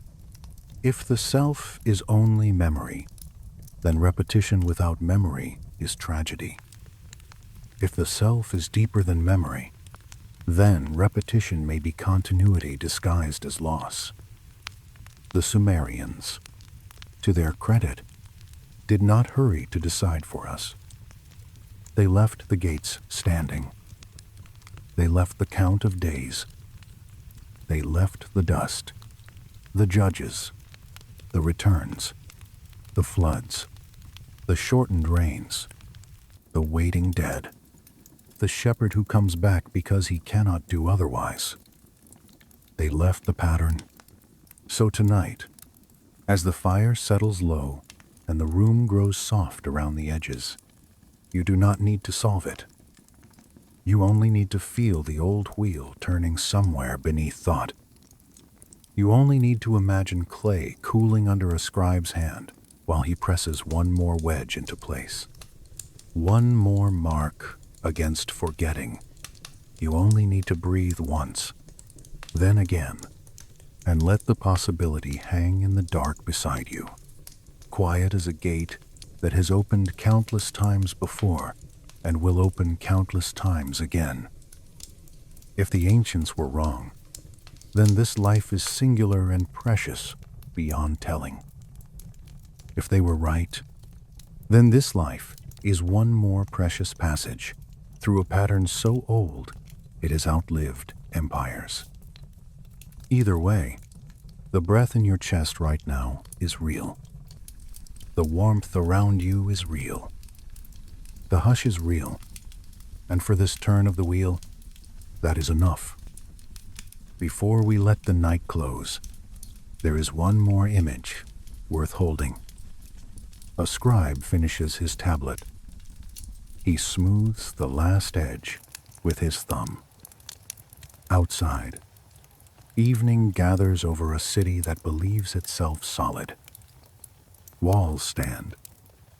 Granaries are full enough. Officials still know their offices. Children still know where the doorway is, even in darkness. Somewhere nearby, an old woman coughs in her sleep. Somewhere, a priest checks the stars. Somewhere, a laborer rinses dust from his feet and lies down believing tomorrow will resemble today closely enough to be called ordinary. The scribe cannot know the exact century when the roof above him will fail, when flood or fire or conquest will turn his district into layered ruin. But he knows enough. He knows patterns survive the people trapped inside them. So he writes for the future as though the future were another underworld, another place of waiting, another house of dust where meaning may sleep for a while before rising again in strange hands.